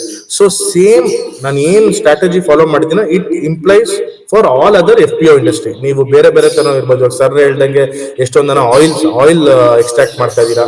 ಸೊ ನೀವು ಯಾವುದೇ ಇಂಡಸ್ಟ್ರಿ ತಗೊಳ್ಳಿ, ಈ ತರ ಒಂದು ಸಿಸ್ಟಮ್ಯಾಟಿಕ್ ವೇ ನಲ್ಲಿ ಮಾಡಿದ್ರೆ ಸಕ್ಸಸ್ 100% ಇದೆ. ನೀವು FPO ಮಾಡಿ, ಇಲ್ಲ ಅಂಡರ್ ಸೊಸೈಟಿ ಆಕ್ಟ್ ಅಸೋಸಿಯೇಷನ್ ಮಾಡಿ, ಏನೇ ಮಾಡಿದ್ರು ಒಂದು ಅಜೆಂಡಾ ಇಟ್ಕೊಳ್ಳಿ. ಅಜೆಂಡಾ ಇಟ್ಕೊಂಡು ಅದನ್ನ ಮಾಡಿದಾಗ definitely will see the success. ನಾವು ಮಾಡಾದ್ಮೇಲೆ ನಾವು ಏನ್ ಮಾಡೋದಪ್ಪ ಅಂತ ಯೋಚನೆ ಮಾಡಿದ್ರೆ ಅಲ್ಲೇ ನಾವು ಫೇಲ್ಯೂರ್ಗೆ ಲೀಡ್ ಆಗೋದು. ಸೊ ಆಲ್ವೇಸ್ ನಮ್ path should be clear to see the success. So ಈ ತರ ಡಿಸ್ಟ್ರಿಕ್ಟ್ ವೈಸ್ ನಾವು ಡೇಟಾ ಕಲೆಕ್ಟ್ ಮಾಡ್ಕೊಂಡಿರೋದ್ರಿಂದ ನಮ್ಗೆ ಏನಾಗುತ್ತೆ, ಡೇಟಾ ಇಸ್ ವೆರಿ ಇಂಪಾರ್ಟೆಂಟ್. ನಮ್ಗೆ ಡೇಟಾ ಸಿಕ್ಕಿದಾಗ ನಾವ್ ಏನ್ ಬೇಕಾದ್ರೆ ಆಟ ಆಡ್ಸ್ಬೋದು. ಒಂಥರ ಇವಾಗ ಎಮರ್ಜೆನ್ ಕೈಲಿ ನಮ್ದು ಎಲ್ಲಾ ಡೇಟಾ ಇರುತ್ತೆ, ಯಾವಾಗ ಯಾರ್ಯಾರು ಎಲ್ಲೆಲ್ಲಿ ಹೋಗ್ಬೇಕು ಅಂತ. ಸೊ ನಮ್ದೊಂದು ಡೇಟಾ ಇಟ್ಕೊಂಡು ಅವನು ಮೇಲ್ ಕುತ್ಕೊಂಡು ಆರಾಮಾಗಿ ಆಟ ಆಡ್ತಾ ಇರ್ತಾರೆ. ಸೊ ಸೇಮ್ ಥಿಂಗ್, ನಮ್ಮ ಹತ್ರ ಡೇಟಾ ಇದ್ರೆ you can plug and play. So ಇವತ್ತು ದೊಡ್ಡ ಕಾರ್ಪೊರೇಟ್ ಇಂಡಸ್ಟ್ರಿ ಆಗ್ಲಿ, ನೀವು ಹಾಕೊಂತ ಇರೋ ಒಂದು ರಿಸ್ಟ್ ವಾಚ್, ಅದೇನಂತಾರೆ ನಮ್ದು ದಟ್ ಈಸ್ ಆಲ್ಸೋ ಡೇಟಾ. ಇವಾಗ ಆಪಲ್ ಅವ್ರದ್ದು ಇವಾಗ ನಮ್ದು ಎಷ್ಟು ಹಾರ್ಟ್ ಬೀಟ್ ಏನ್ ಆಗ್ತಾ ಇದೆ, ರೇಟ್, ಪ್ರತಿಯೊಂದು ಡೇಟಾ ಅದೆಲ್ಲ ದೊಡ್ಡ ಕಂಪ್ನಿಗಳಿಗೆ ಹೋಗುತ್ತೆ. ಸೊ ಆ ಡೇಟಾ ಇರೋದ್ರಿಂದ ಮೆಡಿಕಲ್ ಇಂಡಸ್ಟ್ರಿ ಬೆಳೀತಾ ಇದೆ. So for everything data is important. ನಾವು ಆ ಡೇಟಾನೇ ಮೇಂಟೈನ್ ಮಾಡಿಲ್ಲ ಅಂದ್ರೆ that will be a huge loss. So ನನ್ job as a corporate employee, ನನ್ ಜಾಬ್ ಬಂದು ಡೇಟಾ ಕಲೆಕ್ಟ್ ಮಾಡೋದು ಜಾಬ್. ಸೊ ಈ ಅಸೋಸಿಯೇಷನ್ ನ ಫೌಂಡರ್ ಆದಾಗಿಂದ ಪ್ರತಿಯೊಂದು ಡೇಟಾನು ನನ್ನ ಹತ್ರ ಇರುತ್ತೆ, pin to pin. And again those datas are confidential. ನಾವ್ ಎಷ್ಟು ಮಟ್ಟ ಕಾನ್ಫಿಡೆನ್ಷಿಯಲ್ ಆಗಿ ಇಟ್ಕೊಂತೀವಿ ಆ ಡೇಟಾನ, ಮತ್ತೆ ಆ ಡೇಟಾ ಎಸ್ ಡೆಫಿನೆಟ್ಲಿ ಬೇಕು, ಯಾರಿಗ್ ಬೇಕು, ಎಲ್ಲಿಗೆ ನಮ್ಗೆ ಆ ಡೇಟಾ ಯಾರು ಯೂಸ್ ಆಗುತ್ತೆ, ಯಾರು ನಮಗೆ ಆ ಡೇಟಾ ಇಂದ ಒಳ್ಳೆ ರೀತಿಯಿಂದ ನಮ್ಗೆ ಏನಾದ್ರು ಸಹಾಯ ಆಗುತ್ತೆ ಅನ್ನೋದಕ್ಕೆ ಮಾತ್ರ ನಾವು ಆ ಡೇಟಾನ ಡಿಸ್ಕ್ಲೋಸ್ ಮಾಡ್ಬೇಕು. ಸೊ ಡೇಟಾ ಅನ್ನೋದು ಒಂಥರ ನಮ್ಮ ಆರ್ಮಿದು ಪ್ಲಾನ್ ಇದ್ದಂಗೆ. That is very important. ನೀವು ಡೇಟಾ ಸಿಕ್ಕಿದ ಕಡೆ ಎಲ್ಲಾ ಕಡೆ ಕೊಟ್ಟಿದ್ರೆ then you will lose your own value. So ಇವಾಗ ಪ್ರತಿಯೊಬ್ಬ ಟ್ರೇಡರ್ಸ್ ನಮ್ಮ ಡ್ರ್ಯಾಗನ್ ಫ್ರೂಟ್ಗೆ ಉತ್ತಮವಾದ ಬೆಲೆ, ಒಂದೇ ತರ ಬೆಲೆ ಇರೋದ್ರಿಂದ ಸಿಗ್ತಾ ಇರೋದ್ ಕಾರಣ ಏನಂದ್ರೆ ಆ ಡೇಟಾ. ಇವಾಗ ಆ ಡೇಟಾ ನಾವು ಎಲ್ಲಾ ಟ್ರೇಡರ್ಸ್ ಕೊಟ್ಬಿಟ್ರೆ, ಸೊ ಅವನೇ ಎಲ್ಲಾ ರೈತರ ಹತ್ರ ಹೋಗ್ತಾನೆ, ಅವನೇ ಇದಾಗ್ತಾನೆ. ಸೊ ರೈತರು ಒಂದೊಂದ್ಸಲ ಏನಾಗುತ್ತೆ, ಭಯ ಅನ್ನೋದು ಏನಂದ್ರೆ, ಓಕೆ ನಾನು ಇಷ್ಟು ಪ್ರಾಡಕ್ಟ್ ಮಾಡ್ಬಿಟ್ಟಿದೀನಿ, ನಾನು ಇದನ್ನ ಮಾರಕ್ ಆಗ್ತಾ ಇಲ್ಲ, ಬಂದಿದ್ ರೇಟ್ ಕೊಟ್ಬಿಡೋಣ ಅಂತ, ನಮ್ಗೆ ಯಾಕೆ ತಲೆನೋವು. ಸೊ ಆ ತರ ಏನಾಗುತ್ತೆ, ಒಂದ್ ಪ್ರಾಡಕ್ಟ್ ನ ಅವನೇ ಡಿವ್ಯಾಲ್ಯೂ ಮಾಡ್ತಾನೆ. ಸೊ 100 ರೂಪಾಯಿ ಇರೋ ಇದನ್ನ 30 ರೂಪಾಯಿಗೆ ಮಾರ್ತಾನೆ. ಸೊ ಅಲ್ಲಿ ಟ್ರೇಡರ್ ಏನ್ ಮಾಡ್ತಾನೆ, 30 ರೂಪಾಯಿ ತಗೊಂಡು ಅವ್ನ್ ಮಾರೋದು 100 ರೂಪಾಯಿಗೆ ಮಾರ್ತಾನೆ. ಸೊ ನೀವು ಎಲ್ಲಾದ್ರೂ ನೋಡಿ, ಹಣ್ಗಳು ಎಂಡ್ ಕಸ್ಟಮರ್ಸ್ ಅಂದ್ರೆ ನಾವೇ ರಿಟೇಲರ್ಸ್ ಇಂದ ಒಂದು ದಿನಾನು ಕಮ್ಮಿ ಆಗಿಲ್ಲ. ನಾನು ಡ್ರ್ಯಾಗನ್ ಫ್ರೂಟ್ ಬಗ್ಗೆ ಉದಾಹರಣೆ ಕೊಡ್ತೇನೆ. ಇವತ್ತಿಗೂ ಒಂದ್ ಪೀಸ್ 50-60 ರೂಪಾಯಿ ಇದೆ, ಅಲ್ಲಿಗೆ 1 kg 200 ರೂಪಾಯಿ ಮೇಲೆ ಇದೆ. ಬಟ್ ರೈತರು ಮಾತ್ರ ಒಂದೊಂದ್ಸಲ 40 ರೂಪಾಯಿ 30 ರೂಪಾಯಿ ಎಲ್ಲ ತಗೊಂಡಿದ್ದಾರೆ. ಸೊ ಅದ್ರ ಕಾರಣ ಯಾರು? ನಾವ್ ಯಾವ ಪ್ರಾಡಕ್ಟ್ಸ್ ನಾವು ಮಾಡ್ತೀವೋ ನಾವೇ ಕಾರಣ. ಅದಕ್ಕೆ ಈ ಸಿಸ್ಟಮ್ಯಾಟಿಕ್ ವೇನಲ್ಲಿ ಹೋಗೋದ್ರಿಂದ ಈ ಮಧ್ಯಮವರ್ತಿಗಳು ಮಾತ್ರ ಯಾವತ್ತೂ ಲಾಸ್ ಆಗಲ್ಲ. ಅವ್ರೇನೋ ಜಸ್ಟ್ ಕೈ ಬದಲಾಯಿಸೋದ್ರಿಂದ ಅವ್ರ ಜೀವನ ನೋಡಿ ನೀವು ಎಷ್ಟು ಉತ್ತಮ ಮಟ್ಟದಲ್ಲಿ ಇರುತ್ತೆ. ಜಸ್ಟ್ ಒಂದು ಕೈ ಬದಲಾಯಿಸೋದ್ರಿಂದ ಅಂದ್ರೆ ಅವ್ರು ಎಷ್ಟು ರೀತಿನಲ್ಲಿ ನಮ್ಮನ್ನ ಮ್ಯಾನಿಪುಲೇಟ್ ಮಾಡ್ತಾರೆ. ಸೊ ಇವ್ರ ಮಧ್ಯದಲ್ಲೆಲ್ಲ ನಾವು ಸ್ಟ್ರಾಂಗ್ ಆಗಿ ನಿಂತ್ಕೊಬೇಕು ಅಂದ್ರೆ ನಮ್ಮ ಹತ್ರ ಡೇಟಾ ಇರಬೇಕು, ನಾವು ಸ್ಟ್ರಾಂಗ್ ಆಗಿರ್ಬೇಕು. ಇವಾಗ ನಮ್ಮ ಹತ್ರ ಎಷ್ಟೊಂದ್ ಜನ ಟ್ರೇಡರ್ಸ್ ಬರ್ತಾರೆ. ನನಗೆ ಆಕ್ಚುಲಿ ಡೈಲಿ ಬೆಳಗ್ಗೆ ಎದ್ರೆ ಎಲ್ಲ ಮಾರ್ಕೆಟ್ ರೇಟು ಅಂದ್ರೆ including the global market rate ನನಗೆ ಗೊತ್ತಾಗುತ್ತೆ. ಇವಾಗ ಹೆಂಗ್ ಗೋಲ್ಡ್ ಎಲ್ಲ ಕಡೆ ಒಂದೇ ರೇಟು. ನಾವು ಗೋಲ್ಡ್ ಯಾವತ್ತೋ ಒಂದಿನ ಪರ್ಚೇಸ್ ಮಾಡ್ತೀವಿ ಅಂದ್ರೆ ಅದೇನ್ ನಮ್ಗೆ ಅವಶ್ಯಕತೆವಾದ ವಸ್ತು ಅಲ್ಲ. ದಟ್ ಈಸ್ ವಾಟ್ ನಮ್ಮೊಂದು ಲಕ್ಸುರಿನೆಸ್ ನ ತೋರ್ಸೋದಕ್ಕೆ, ನಮ್ಮೊಂದು ಏನೋ ನಮ್ಮೊಂದು ಕ್ವಾಲಿಟಿ ಲೈಫ್ ನ ತೋರ್ಸೋದಕ್ಕೆ ಗೋಲ್ಡ್ ಬೇಕು, ಬಟ್ ತಿನ್ನೋದು ಎಲ್ರಿಗೂ ಬೇಕೇ ಬೇಕು. ಸೊ ನಾವೆಲ್ಲರೂ ಇವಾಗ ಎಷ್ಟೋ ಜನ FPO ಮಾಡಿರ್ಬೋದು, ನಾನು ಅಸೋಸಿಯೇಷನ್ ಮಾಡಿದೀನಿ, ನಾವೆಲ್ಲ ಮಾಡ್ತಾ ಇರೋದೇ ತಿನ್ನುವಂತ ಪ್ರಾಡಕ್ಟ್ಸ್, ವಸ್ತುಗಳು. ಸೊ ಒಂದು ಗೋಲ್ಡ್ಗೆ ಒಂದು ಫಿಕ್ಸ್ಡ್ ರೇಟ್ ಇದ್ಬೇಕಾದಾಗ ನಾವು ತಿನ್ನುವಂತ ವಸ್ತುಗಳಿಗೆ ಯಾಕೆ ಫಿಕ್ಸ್ಡ್ ರೇಟ್ ಬರ್ತಾ ಇಲ್ಲ? Because of our improper way of system. ನಾವ್ ಆ ಸಿಸ್ಟಮ್ ನಾವು ಕ್ರಿಯೇಟ್ ಮಾಡಬೇಕು. ಸೊ ನಮ್ಮಂತ ಕ್ರಿಯೇಟ್ ಮಾಡಿದಾಗ ಗೌರ್ಮೆಂಟ್ಗೂ ಅದೊಂದು ಸ್ಟ್ರೆಂತ್ ಬರುತ್ತೆ. So they will also help us. ನಾವು ಯಾವಾಗ್ಲೂ ಒಬ್ಬರನ್ನೇ ದೂಷಿಸೋದಲ್ಲ, ನಾವೇನ್ ಮಾಡಿದೀವಿ ಅನ್ನೋದು it is very important. So please ಯಾರೇ ಒಂದು FPO ಮಾಡ್ಲಿ, ಏನೇ ಮಾಡ್ಲಿ, ಒಂದು ಮಾಡೆಲ್ ನ ಕ್ರಿಯೇಟ್ ಮಾಡಿ, ಮತ್ತೆ ಡೇಟಾ ಕಲೆಕ್ಟ್ ಮಾಡಿ, ಯಾವ ತರ ನೀವು ಮಾರ್ಕೆಟಿಂಗ್ ಮಾಡ್ಬೇಕು, ಅದು ಡಿಮ್ಯಾಂಡ್ ಎಷ್ಟಿದೆ. ಸೊ ಈ ತರ ಎಲ್ಲ ಒಂದ್ ಸ್ವಲ್ಪ ನಾವು ಎಕ್ಸಸೈಸ್ ಮಾಡ್ಬೇಕು. ನಾವು ಈ ತರ ಎಕ್ಸಸೈಸ್ ಮಾಡಿಲ್ಲ ಅಂದ್ರೆ V can't see the success. So ಅದೇ ರೀತಿನಲ್ಲಿ ಈ ಡೇಟಾಗಳು. ಸೊ ಇವಾಗ ನಾನು ಹೇಳ್ತಾ ಇದ್ದ ಉದಾಹರಣೆ ಏನಂದ್ರೆ, ನಮ್ ಡ್ರ್ಯಾಗನ್ ಫ್ರೂಟ್ ಅಲ್ಲಿ ನಮ್ಮ ಹತ್ರ ಡೇಟಾ ಇರೋದ್ರಿಂದ ನೆಕ್ಸ್ಟ್ ಮಂತ್ ಎಷ್ಟು ಹಣ್ಣು ಬರುತ್ತೆ ಅಂತ ನಮ್ಗೆ ಗೊತ್ತು, ಅಪ್ರಾಕ್ಸಿಮೇಟ್ ಕ್ಯಾಲ್ಕುಲೇಷನ್ ನಮ್ಗೆ ಗೊತ್ತು. ಸೊ ಎಷ್ಟು ಜನ ಟ್ರೇಡರ್ಸ್ ಡಿಮ್ಯಾಂಡ್ ಅಲ್ಲಿ ಇದ್ದಾರೆ, ಮಾರ್ಕೆಟ್ ಅಲ್ಲಿ ಇನ್ನೂ ಹಣ್ಣು ಎಷ್ಟಿದೆ ಅಂತ ನಮ್ಗೆ ಡೇಟಾ ಗೊತ್ತು. ಸೊ ಅದ್ರ ತಕ್ಕಂಗೆ ನಾವು ಹಣ್ಣನ್ನ ಮಾರಾಟ ಮಾಡ್ತೀವಿ. ನಾವು ಆಕ್ಚುಲಿ ಡಿಮ್ಯಾಂಡ್ ಗಿಂತ ಸಪ್ಲೈ ಜಾಸ್ತಿ ಆಯ್ತಾ, ನಾವೇನ್ ಮಾಡ್ತೀವಿ, ಅದನ್ನ ಕೋಲ್ಡ್ ಸ್ಟೋರೇಜ್ ಅಲ್ಲಿ ಇಡ್ತೀವಿ. ಸೊ ಕೋಲ್ಡ್ ಸ್ಟೋರೇಜ್ ಅಲ್ಲಿ ಇಡೋ ತಕ್ಕಂತ ಪ್ರಾಸೆಸ್ ಕೂಡ ಕಲ್ತ್ಕೊಂಡ್ ಬಂದಿದ್ವಿ. ಸೊ ಇವಾಗ ಎಷ್ಟೊಂದ್ ಜನ ಏನ್ ಮಾಡ್ತಾರೆ, ಕೋಲ್ಡ್ ಸ್ಟೋರೇಜ್ ಅಂದ್ರೆ ಹಣ್ಣನ್ನು ತಗೊಂಡ್ ಹೋಗ್ತಾರೆ, ಸುಮ್ನೆ ಕೋಲ್ಡ್ ಸ್ಟೋರೇಜ್ ಒಳಗೆ ಇಡ್ತಾರೆ. ಅದೇ different subject. Maybe that will take a separate time. ಇದು ನಾನು ಏನ್ ಮಾತಾಡ್ತೇನೋ I am summarising and talking with the limited time of constants. ಅಂದ್ರೆ ಇದ್ರದ್ದು ಸಬ್ಜೆಕ್ಟ್ ತುಂಬಾನೇ ಇದೆ. ಇದು ನಾನು ಏನೇನ್ ಮಾತಾಡ್ತೇನೋ ದಿಸ್ ಇಸ್ ಆಲ್ ಮೈ 7-8 ವರ್ಷದ ನನ್ನ ಒಂದು research and my knowledge. So cold storage ಒಂದು ಸಪರೇಟ್ ಪ್ರಾಸೆಸ್ ಇದೆ. ಆ ಪ್ರಾಸೆಸ್ ನಾವು ತಿಳ್ಕೊಬೇಕು. ಅದನ್ನ ತಿಳ್ಕೊಂಡಾಗ ನಾವು ಕೋಲ್ಡ್ ಸ್ಟೋರೇಜ್ ಅಲ್ಲಿ ಇಟ್ರೆ ನಿಜವಾಗ್ಲೂ ನೀವು ಹಣ್ಣು ಕೋಲ್ಡ್ ಸ್ಟೋರೇಜ್ ಇಂದ ತೆಗೆದ್ರು ಕೂಡ ನಿಮಗೆ ಟ್ರೇಡರ್ ಯಾರು ಬರ್ತಾರೋ ಈ ಹಣ್ಣು ಕೋಲ್ಡ್ ಸ್ಟೋರೇಜ್ ಹಣ್ಣ ಅಂತ ಅವ್ನಿಗೆ ಗೊತ್ತೇ ಆಗಲ್ಲ. ಅಂದ್ರೆ ಅವನನ್ನ ಮೋಸ ಮಾಡ್ತಾ ಇದೀವಿ ಅಂತಲ್ಲ, ಅಂದ್ರೆ ಆ ತರ ಸಿಸ್ಟಮ್ ಅಲ್ಲಿ ನಾವು ಇಟ್ಟಿರ್ತೀವಿ. ಇವಾಗ ನಾವು ಆ ತರ ಸಿಸ್ಟಮ್ ಅಲ್ಲಿ ಇಟ್ಟಿಲ್ಲ ಅಂದ್ರೆ ಏನಾಗುತ್ತೆ, ಅವ್ನು ಕೋಲ್ಡ್ ಸ್ಟೋರೇಜ್ ಹಣ್ಣು ತಗೊಂಡ್ ಹೋಗ್ತಾನೆ, ಅಲ್ಲಿ ಹೋಗ್ತಾ ಇದ್ದಂಗೆ ಹಣ್ಣು ಓವರ್ ರೈಪನ್ ಆಗುತ್ತೆ, ಕೊಳ್ತೋಗುತ್ತೆ. ಆಮೇಲೆ ಅವ್ನು ಇದು ಕೋಲ್ಡ್ ಸ್ಟೋರೇಜ್ ಹಣ್ಣು ಡಿಮ್ಯಾಂಡ್ ಇಲ್ಲ, ಇದಕ್ಕೆ ಇಷ್ಟೇ ಕಮ್ಮಿ ರೇಟ್ ಕೊಡ್ತೀವಿ ಅಂತಾನೆ. ಸೊ ಈ ತರ ಪ್ರತಿಯೊಂದನ್ನು ಪ್ರಾಸೆಸ್ ತಿಳ್ಕೊಳ್ಳಿ, ಸಿಸ್ಟಮ್ ತಿಳ್ಕೊಳ್ಳಿ, ನಾಲೆಜ್ ತಿಳ್ಕೊಂಡು ಇಳಿದ್ರೆ ಡೆಫಿನೆಟ್ಲಿ ನಮಗೆ ಬೆನಿಫಿಟ್ ಆಗುತ್ತೆ. ಸೊ ಹಣ್ಣು ಮಾಡಿದ್ವಿ, ಎಲ್ಲ ಮುಗೀತು. ನಮ್ಮಲ್ಲಿ ಎಲ್ಲ ಬರೀ ಡ್ರ್ಯಾಗನ್ ಫ್ರೂಟೇ ಅಂತಲ್ಲ, ನೀವು ಮಾಡೋ ಅಂತ ಆಯಿಲ್ ಪ್ರಾಸೆಸ್ ಆಗ್ಲಿ, ಬೇರೆ ಬೇರೆ ಸ್ಪೈಸಸ್ ಆಗ್ಲಿ, ಏನೇ ಒಂದು ಮಾಡಿದ್ರು ಅದರಲ್ಲಿ ಸ್ವಲ್ಪ ವೇಸ್ಟ್ ಪ್ರಾಡಕ್ಟ್ ಅಂತ ಬರುತ್ತೆ.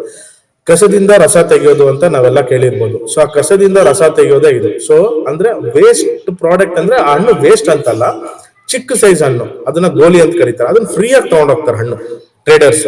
ನಾವ್ ಯಾಕೆ ಫ್ರೀ ಆಗಿ ಕೊಡ್ಬೇಕು? ರೈತ ಕಷ್ಟಪಟ್ಟು ಒಂದು ವರ್ಷ ಅವ್ನ್ ಬೆವ್ರು ಸುರಿಸಿ ಅವ್ನು ಒನ್ ಟೈಮ್ ಆದ್ರೂ ಫ್ರೀ ಆಗಿ ಕುತ್ಕೊಂತಾನ ಪಾಪ. ಮಳೆ ಬರ್ಲಿ, ಬಿಸಿಲು ಬರ್ಲಿ, ಹಬ್ಬ ಬರ್ಲಿ, ಮತ್ತೆ ರಜಾ ಬರ್ಲಿ, ಏನೇ ಬಂದ್ರು ಅವ್ನ್ ಗಿಡಕ್ ನೀರ್ ಬಿಡ್ಲೇಬೇಕಾ, ಅವ್ನ್ ಗಿಡ ಕಾಪಾಡ್ಕೊಂಡ್ಲೇಬೇಕಾ.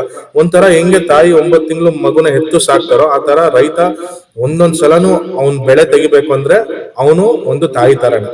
So I feel farmer as A mother, second mother. So ಈ ತರ ಅವ್ನ್ ಬೆಳೆ ಬೆಳೆದಾಗ ಒಂದ್ ಹಣ್ಣು ಅವ್ನು ಫ್ರೀ ಆಗಿ ಕೊಡಬಾರ್ದು. So that is my concept. So ಆ ಕಾನ್ಸೆಪ್ಟ್ ಏನ್ ಮಾಡಿದ್ವಿ, ಆ ಗೋಲಿ ತರ ಹಣ್ಣು ಬರೋದನ್ನೆಲ್ಲ ನಾವ್ ಏನ್ ಮಾಡಿದ್ವಿ, ನಾವೇ ಅದ್ರಲ್ಲಿ ಐಸ್ ಕ್ಯಾಂಡಿ ಮತ್ತೆ ಕುಲ್ಫಿ ಈ ತರದೆಲ್ಲ ಅದು ನಾವ್ ಏನ್ ಮಾಡಿದ್ವಿ. ಕೆಲವೊಬ್ರು ಹೋಮ್ ಮೇಕರ್ಸ್ ಇದಾರೆ. ಹೋಮ್ ಮೇಕರ್ಸ್ ಅಂದ್ರೆ ಕೆಲವೊಬ್ರು ಹೆಣ್ಮಕ್ಳು ಕೆಲ್ಸಕ್ಕೆ ಹೋಗಲ್ಲ ಪಾಪ, ಅವರು ಏನೋ ಒಂದು ಅವ್ರಿಗೂ ಒಂದು ವೃತ್ತಿ ಮಾಡ್ಬೇಕು ಅಂತ ಆಸೆ ಇರುತ್ತೆ, ಬಟ್ ಏನ್ ಮಾಡ್ಬೇಕು ಅನ್ನೋದು ಗೊತ್ತಾಗಲ್ಲ. ಸೊ ಹೌಸ್ ವೈಫ್ಸ್ ಅಂತೀವಿ. ಸೊ ಅವ್ರಿಗೆ ನಾವ್ ಏನ್ ಮಾಡಿದ್ವಿ, ಜಾಬ್ ಆಪರ್ಚುನಿಟೀಸ್ ಕ್ರಿಯೇಟ್ ಮಾಡಿದ್ವಿ. ಜಾಬ್ ಆಪರ್ಚುನಿಟೀಸ್ ಅಂದ್ರೆ ನಮ್ಗೆ ಈ ತರ ಹಣ್ಣು ಸಿಕ್ಕಿದಾಗ ನಮ್ಗೆ ಆರ್ಡರ್ಸ್ ಬರುತ್ತೆ. ಸೊ ಈ ಮದ್ವೆ ಈವೆಂಟ್ಸ್ ಆಗ್ಲಿ, ಇಲ್ಲ ಇವಾಗ ಯಾವ್ದಾದ್ರು ಸಣ್ಣ ಈವೆಂಟ್ಸ್ ಆಗ್ಲಿ, ಇವಾಗ ಕೃಷಿ ಮೇಳ, ಇಂಥ ಈವೆಂಟ್ಸ್ ಗಳಲ್ಲಿ ಏನ್ ಮಾಡ್ತೀವಿ, ನಮ್ಗೆ ಆನ್ಲೈನ್ ಅಲ್ಲಿ ಆರ್ಡರ್ಸ್ ಬರುತ್ತೆ. ಆರ್ಡರ್ಸ್ ಬಂದಾಗ ನಾವು ಅದನ್ನ ಏನ್ ಮಾಡ್ತೀವಿ, ನಾವೇನು ದೊಡ್ಡದಾಗಿ ಫ್ಯಾಕ್ಟ್ರಿ ಮಿಷಿನರೀಸ್ ಯಾವ್ದು ಮಾಡಿಲ್ಲ. ಎಲ್ಲರಿಗೂ ಅದೊಂದು ಹೇಳ್ತೀವಿ, ನಮ್ ಇನ್ವೆಸ್ಟ್ಮೆಂಟ್ಸ್ ತುಂಬಾ ಇಲ್ಲ ಈ ಅಸೋಸಿಯೇಷನ್ಗೆ. ನಮ್ ಕೈಯಲ್ಲಿ ನಮ್ಮ ಹತ್ರ ಇರುವಂತ ನಾಲೆಜ್, ನಮ್ಮ ಹತ್ರ ಇರುವಂತ ವಿದ್ಯೆನಲ್ಲೇ ಮಾಡಿರುವಂತ ಇದೆಲ್ಲ ಪ್ರಾಡಕ್ಟ್ಸ್.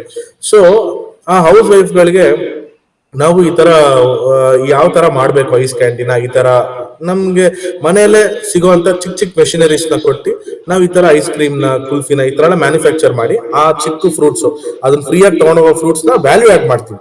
ಸೊ ಇವಾಗ ಇದೊಂದು ಐಸ್ ಕ್ಯಾಂಡಿ 30 rupees ಆಗುತ್ತೆ. ಸೊ ಇದು ಕಾಸ್ಟ್ ಪ್ರೈಸ್ ಒಂದು 5 rupees ಬೀಳುತ್ತೆ. ಸೊ ಅಲ್ಲಿ ರೈತರಿಗೆ 25 ರೂಪಾಯಿ ಲಾಭ ಆಯ್ತಲ್ಲ. ಸೊ ಅವನ ಹಣ್ಣಿಗೆ ದುಡ್ಡೇ ಕೊಡದೇ ಇರುವಂತ ಚಿಕ್ಕ ಹಣ್ಣಿಗೆ 25 ರೂಪಾಯಿ ಬಂತು ಅಂದ್ರೆ ಎಷ್ಟು ಖುಷಿ ಆಗುತ್ತೆ ಒಬ್ಬ ರೈತನಿಗೆ. So our ideology behind farmers income is one of this also.